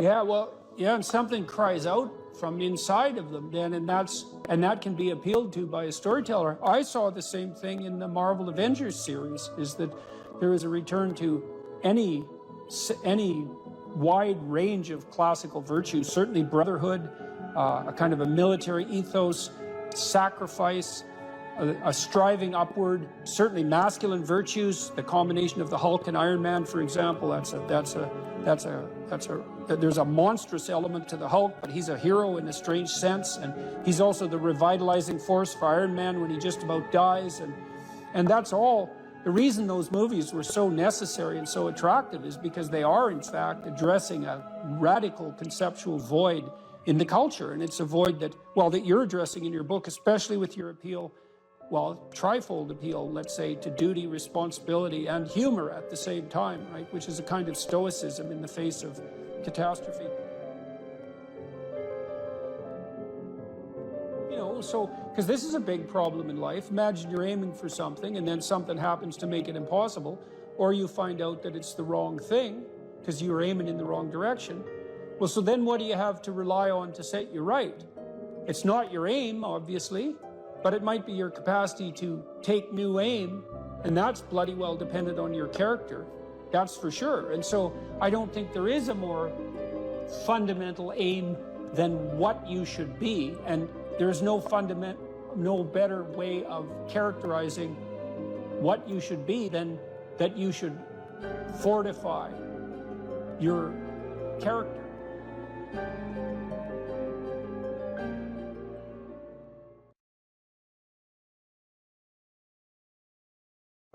I wouldn't consider myself either naive or a particularly optimistic person. I don't think I'm either of those. But this isn't actually an idea. This is one of the only ideas that I've ever found that I really believe to be rock solid. I actually think that it's true. And it's very optimistic because it says you can use your sense of meaning to calibrate your progress through life. But there's rules. You have to aim at the highest possible good that you can conceive. Now, and that's subject to update, because what the hell do you know? But you start by aiming at the star you can see rather than the dimmer one that you can't yet perceive. And then you decide that you're going to do that honestly, right? That's a big decision. So the first decision, I think, in some sense, is a decision of love. You're going to decide that being is worthwhile and that you're going to work for its betterment. And that's a decision that's based on love. And the second decision is based on truth. Having made that decision, you're going to play a straight game. Having made those two decisions, I think that you can allow your sense of meaning to calibrate your pathway. And then what's so interesting is that you hit a state that's as close to paradisal as you're going to hit right away, because being engaged like that, it's better to be engaged in the solution of a complex problem than not to have a problem at all. And that's no different than saying it's better for there to be being than non-being, because being is a problem. And so if you want to have no problems, then you have no being. And you could say, well, being is so miserable that maybe that's the route we should take. And fair enough, but maybe you can have your cake and eat it too. You can have the damn problem. It can be a problem worth solving, and you can be so engaged in solving the problem that it justifies the fact that the problem exists. And then you get to have the problem and the solution at the same time, and maybe that's better than not having the problem at all. And I believe that, because one of the things I have seen, and I've seen this being so interesting when I've been lecturing to people, especially more recently, and this is also manifested itself on YouTube. I'm talking to people a lot about responsibility, and it's young men in particular that seem to be responding to that, and I think that's partly because I think that young women, in some sense, have their responsibility map already laid out for them. It's also less voluntary in some sense for women, because they have more complicated problems to solve in the first part of their life, right? Because they have to get the family problem solved. But whatever. I've been talking in a very delineated manner about responsibility, which is a strange thing to sell to people, but responsibility is what gives your life meaning. And so then you might say, well, then take on ultimate responsibility. And what happens? You have an ultimately meaningful life. And then you might say, well, if your life is ultimately meaningful, doesn't matter if it's punctuated by tragedy or even predicated on tragedy. It's worth it. And I think that's true. And everything I've seen indicates to me that's true. Every time I get my clients to take on more responsibility, and it isn't an injunction. You're a bad person, you should take on responsibility. It has nothing to do with that. You can define the damn responsibility. It isn't something that someone else should impose on you. It's not a matter of doing what you should do in some abstract manner. It's not that. It's the choice of what game you're going to play. And you can play the game of the seeker, I would say, and if you play that game, then everyone wins. And it's the best game you can play. And so the the answer in some sense to the tragedy of life, to the catastrophe of life, to the fall, is to adopt the responsibility of mortality that goes along with that, and to play that game maximally. And paradoxically, it's in the willingness to do that that the solution emerges. And I don't, you know, I have done my best with every single thing I've talked to you guys about. I have done my best to do what Dostoevsky does in his novels, which is I make a proposition and then I spend months or years trying to figure out if I can take the bloody thing apart, if there's something wrong with it, because I want to find out. I want to hit it with a hammer and see if it breaks. And what I've been trying to do is to tell you all the things that I've gathered, let's say, or laid out or articulated or discovered over the last 30 years that I have not been able to break with the biggest hammer that I could take to them.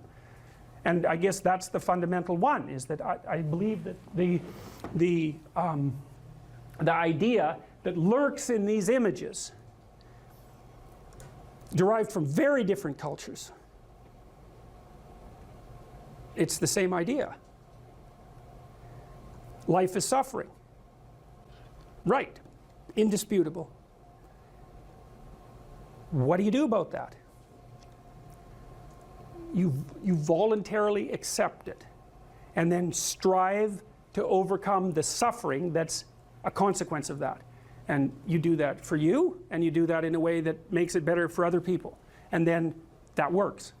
And one question might be, well, how well does it work? And the answer is, the only way that you can find out is by trying it. That's it. That's the existential element of it. The proof is to be derived by the incarnation of the attitude in your own life. No one can tell you how it will work for you. It's the thing that your destiny is to discover that. And you have to make the decisions to begin with. It's like, because you can't do this without commitment. You have to commit to it first. That's the act of faith that Kierkegaard was so insistent upon. You have to say, I'm going to act as if being is good. I'm going to act as if truth is the pathway to enlightenment. I'm going to act as if I should pursue the deepest meaning possible in my life. And there's reasons to do none of those. They're real reasons. So it's really a decision. But you can't find out what the consequence of the decision is unless you make the decision. I think the same thing happens when you get married, by the way. So if you think you might leave, you're not married. And then you think, well, the marriage didn't succeed. It's like, well, maybe you were never married. Because the rule is, you don't get to leave. And there's a reason for that rule. Now, I'm not saying that there aren't situations where there should be exceptions made for that. That's not the point. The point is that there's some games you don't get to play unless you're all in. And the other thing that's so interesting about being alive is that you're all in. No matter what you do, you're all in. This is going to kill you. So I think you might as well play the most magnificent game you can while you're waiting. Because do you have anything better to do? Really? Why not pick the best thing possible that you could do? Why not do that? Maybe you could justify your wretched existence to yourself that way. I think you could. That's what it looks like. You know, people find such meaning in the responsibilities they adopt, it stops making them ask questions about what life is for. If you have a newborn child, for example, like, unless you're really in a bad way, psychotically depressed, or maybe your personality really needs some retooling, you stop thinking about anything but ensuring that that baby is doing well.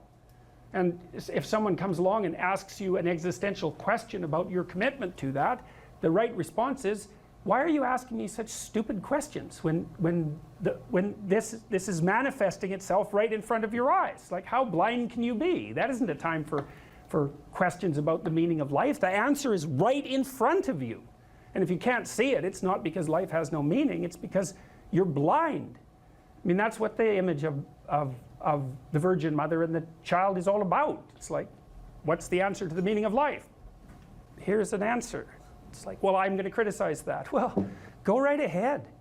You know, it's like what you're like a what do you call that? A termite gnawing on a temple. There's no utility in that sort of criticism. It's blindness.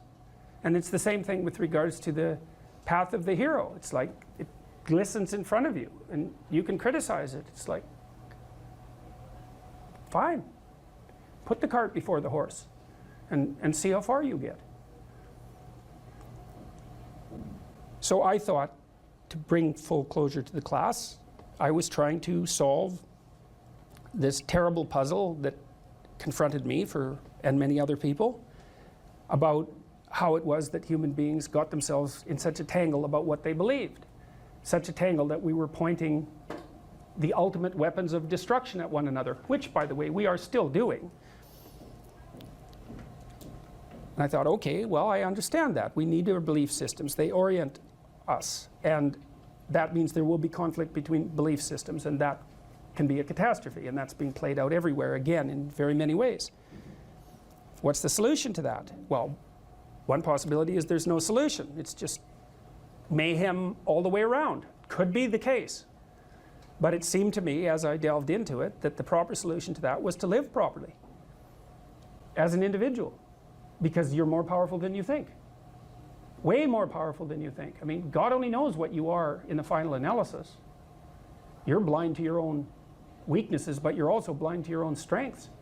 And so then I think, well, if you got your act together, it'd be better for you, and instantly it would be better for your family, assuming they wanted you to get your act together, and not everyone does, and then it would be better for the community. It's like, how far could you take that? If you stopped wasting time, and if you stopped lying, and if you oriented yourself to the highest possible good that you could conceive of, and you committed to that, how much good could you do? Well, I would say, why don't you find out? So that's what I think you should do. You should find out. You don't have anything better to do. And there's nothing in it, as far as I've been able to tell, there's nothing in it but good. So maybe you could sort yourself out so that you wanted nothing but the good.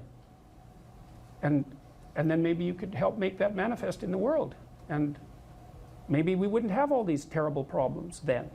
At least we'd have fewer of them, and that would be a start. So it's the answer to the problem of humanity is the integrity of the individual. That's the answer. So, and states that are predicated on that realization are healthy.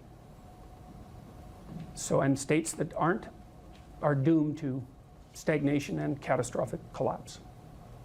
And personalities that are predicated on self-tyranny and the tyranny of others are doomed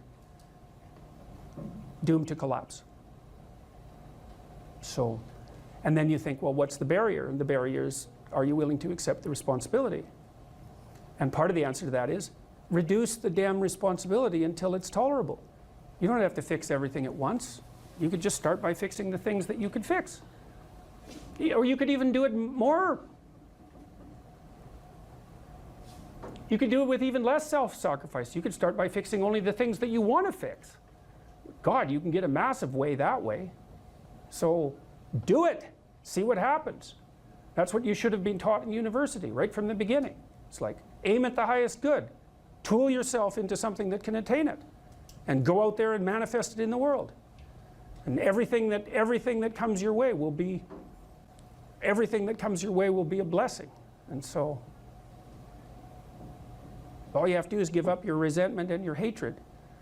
I know that's a hard thing to give up because you have plenty of reason for it. That's probably a good place to stop. So it was a pleasure.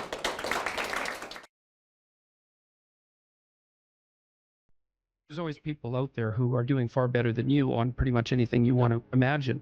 And if all you're doing is seeing yourself in their reflected light, let's say, then it's going to be pretty damn dismal. But it's not a good comparison because, well, first of all, there's danger in just comparing yourself to others, period, because they're not you. And God only knows what struggles they had to undertake to get to where they were, or what burdens they're currently carrying that you're not aware of.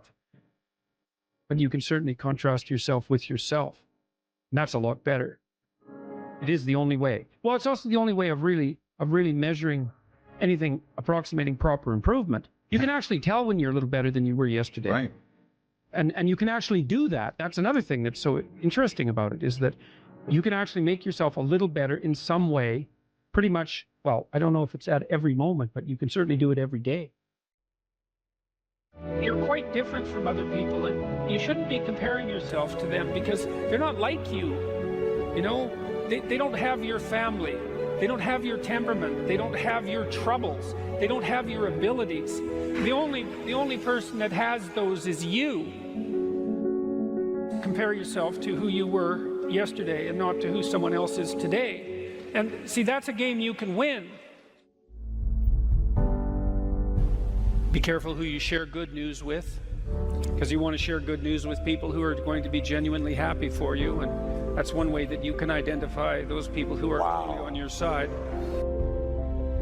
Be careful who you share bad news with, because that's equally tricky. You know, you want someone who will listen to you when you're having trouble and allow you your grief, especially if it's a consequence of something tragic, and who won't try to one-up you, you know, because often when you're talking to people, they'll be thinking about what they have to say that's worse, and that's not helpful if you need a listening ear. Make one room in your house as beautiful as possible. I talked a lot already about the necessity of cleaning your room, which is, you know, in some sense a foolish piece of advice because it seems so obvious, but it's not obvious at all. And you'll find if you try it, especially if you're in a household that's not very functional, that you'll encounter obstacles that you couldn't imagine existed while you're trying to put your life in order. And you can take your surroundings beyond order and move towards beauty, and that's unbelievably useful. One of the things that I've been you know, there's lots of different ways to interpret the world, and you can maybe even make a case that there's an endless number of ways to interpret the world. And the problem with that is that it kind of disorients you in terms of what you should be doing. But just because there's a very large number of ways to interpret the world doesn't mean there's a very large number of productive, meaningful, and sustainable ways to interpret the world. And one of the things you do have to do is figure out how you can conduct yourself today so that you don't upset the apple cart in a week or a month or a year. And so, you know, what you do in some sense psychologically is you admit to yourself that your current frame of reference is faulty. Mm-hmm. And then you start opening the door to a different kind of thinking, which is more creative thinking. It's more lateral thinking. Saying, well, I'm wrong, but that's not necessarily a problem because I could be right if I thought some other way. Well, you know, that's great. Often it works. Yeah. And there's almost no end to the utility of trying to figure out which ways that you're wrong. Yeah. Because there's lots of them. And every time you discover one, then you don't have to be quite so wrong anymore. That's a really good deal. Yeah. It's from the uphill climb that we derive our value, and I mean this technically. So almost all the positive emotion we feel, especially the emotion that fills us with enthusiasm, and that's experienced in relationship to a goal. And so in some sense, you want a goal that you can never attain. So you can always move closer to the goal that recedes as you move towards it. You think, well, that's frustrating. It's like Sisyphus pushing the rock uphill. But it's not, because as you pursue that goal, you put yourself together and your life does get better and richer and more abundant. And that's why the highest levels of virtue and goal are in some sense transcendent. You want them to be above everything you're doing so you can continually move towards something that's more sublime and better. That's what you are. You're here to live, not to sleep. And the problem with the vision of Mai Tais on the beach is that, well, first of all, that's a vision of drug-induced unconsciousness. Second, it's only going to work for about a week. Third, you're going to be a laughingstock in a month and depressed and aimless and goalless. You want a horizon of ever expanding possibility. And so it does happen to people because they've staked their soul on the attainment of an instrumental goal. And it can be a pretty high order goal, but then you think, now I'm there, now what? Well, the answer can't be, well, I'm going to live in the lap of luxury and never have to leave what do you want to be, a giant infant with a gold bottle? You never have to do anything but lay in your back and suck. It's like, you see the problem with that as a conceptualization. It's no, you want to be like an active warrior moving uphill with your sword in hand. And that's dynamic, that's exciting. Lay a disciplinary structure on yourself, get the chaos in check, and then you can move towards a state that's freer. discipline first. Like, look, if you're going to become a concert pianist, there's going to be several thousand hours of extraordinarily disciplined practice. That's the imposition of order on your potential, let's say. But what comes out of that is a much grander freedom. And so virtually every freedom that you have in life that's true freedom is purchased at the price of discipline. That it's not some casual self-help doctrine. It's that if you don't organize yourself properly, you'll pay for it, and in a big way, and so will the people around you. And I would say, start where you can start. You know, if something announces itself to you as in need of repair, that you could repair, then hey, fix it. You fix 100 things like that, your life will be a lot different. Now, I often tell people too, fix the things you repeat every day, because people tend to think of those as trivial. You get up, you brush your teeth, you have your breakfast, you know, you have your routines that you go through every day. Well, those probably constitute 50% of your life. And people think, well, they're mundane, I don't need to pay attention to them. It's like, no, that's exactly wrong. The things you do every day, those are the most important things you do, hands down. People are afraid of the truth because often if you reveal it, it causes conflict in the moment. Telling the truth is definitely an adventure. Seeking for sure, but also telling. Another way of going about it is to just say what you think and see what happens. That's an adventure, because you don't know what the outcome is going to be. So look, there's this old idea that it's necessary to have faith in the truth.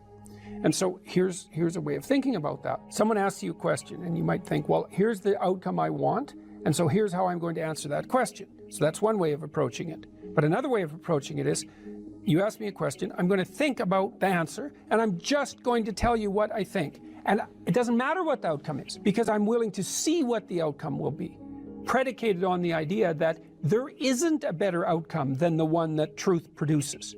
Even if it's harsh and terrible in the short term, and sometimes it is, it's like there isn't a better way of doing it. Now, you might say, well, how do you know that? And the answer is, well, I don't know that. That's why it's an article of faith, because I believe, and I believe this deeply, the being that you produce as a consequence of telling the truth is good, by definition, even though it's harsh and often uncomfortable, because you get in trouble. One of the things that I've really learned recently, or learned to articulate better, is that there's a very tight relationship between aspiration and responsibility. The first question might be, do you need to aspire to something? And the answer is, well, yes, because you have to do something. If you just sit there, you'll die. You can't just sit there. You have to go act out in the world. Okay, so act towards what?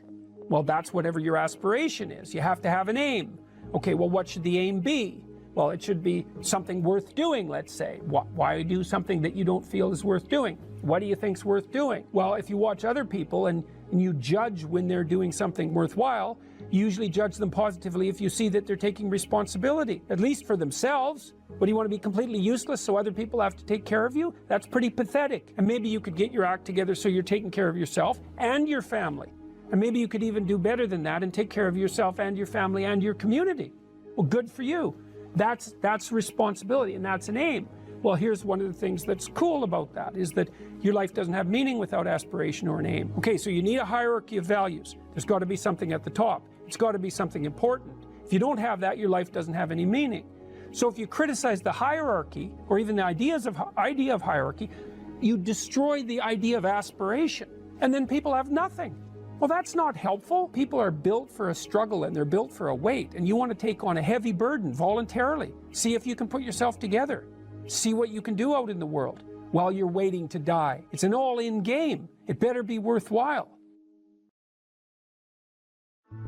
The great people I know are brutally truthful to themselves and other people, and they have insanely adventurous lives. Get rid of everything you say that you only say to impress other people, and just see if you can say what you believe to be true. That's an adventure. That's the thing about the truth, you know? Well, you got to ask yourself, if you're not speaking the truth, who is it that's talking? If you're saying something that you do not believe to be true, it's not you talking. It's something else. It might be the part of you that wants to manipulate the other person into delivering what you think you want from them. Well, what is that spirit of manipulation that you've allowed to possess you? It's not you. Let's say you decide to live your whole life in that instrumental manner. You're going to craft your words like the student who says, well, I'm going to write what the professor wants to hear so I get the grade. It's like, well, you just turn yourself into that. Well, who is it that's doing that manipulating? It's not you, because those aren't your words. So even if you get the grade, it's not you that got the grade. It's the false you. It's the manipulative you. So you do that your whole life. You don't have your life. And then you think, well, God, that was a miserable life. I manipulated everybody. They were so damn stupid. They were sucked in by it. They're all contemptible. Everyone does it, you know, which they don't, by the way. And so that's a pathway to bitterness. Partly because if you're a manipulator and you use your language falsely, you don't live your own life. You live the life of whatever possesses you when you think it's you manipulating. And so you live the life of the spirit of manipulation. You know, maybe you're in California, see someone speeding down the road in a convertible Porsche, and you think, oh man, what a lucky bastard. And the truth of the matter is that he's thinking about wrapping his expensive sports car around the next cement pillar that he comes close to. You know, you can't tell. And people have hard lives, and even people who are comparatively fortunate have hard lives. And the ideal that you're observing that makes you jealous and resentful is in large part an illusion that's created by your own mind. You have to be careful of what you're jealous of, because you don't really know what it is. And then the other thing that's kind of useful is to understand you're quite different from other people, and you shouldn't be comparing yourself to them, because they're not like you. They don't have your family. They don't have your temperament. They don't have your troubles. They don't have your abilities. The only person that has those is you.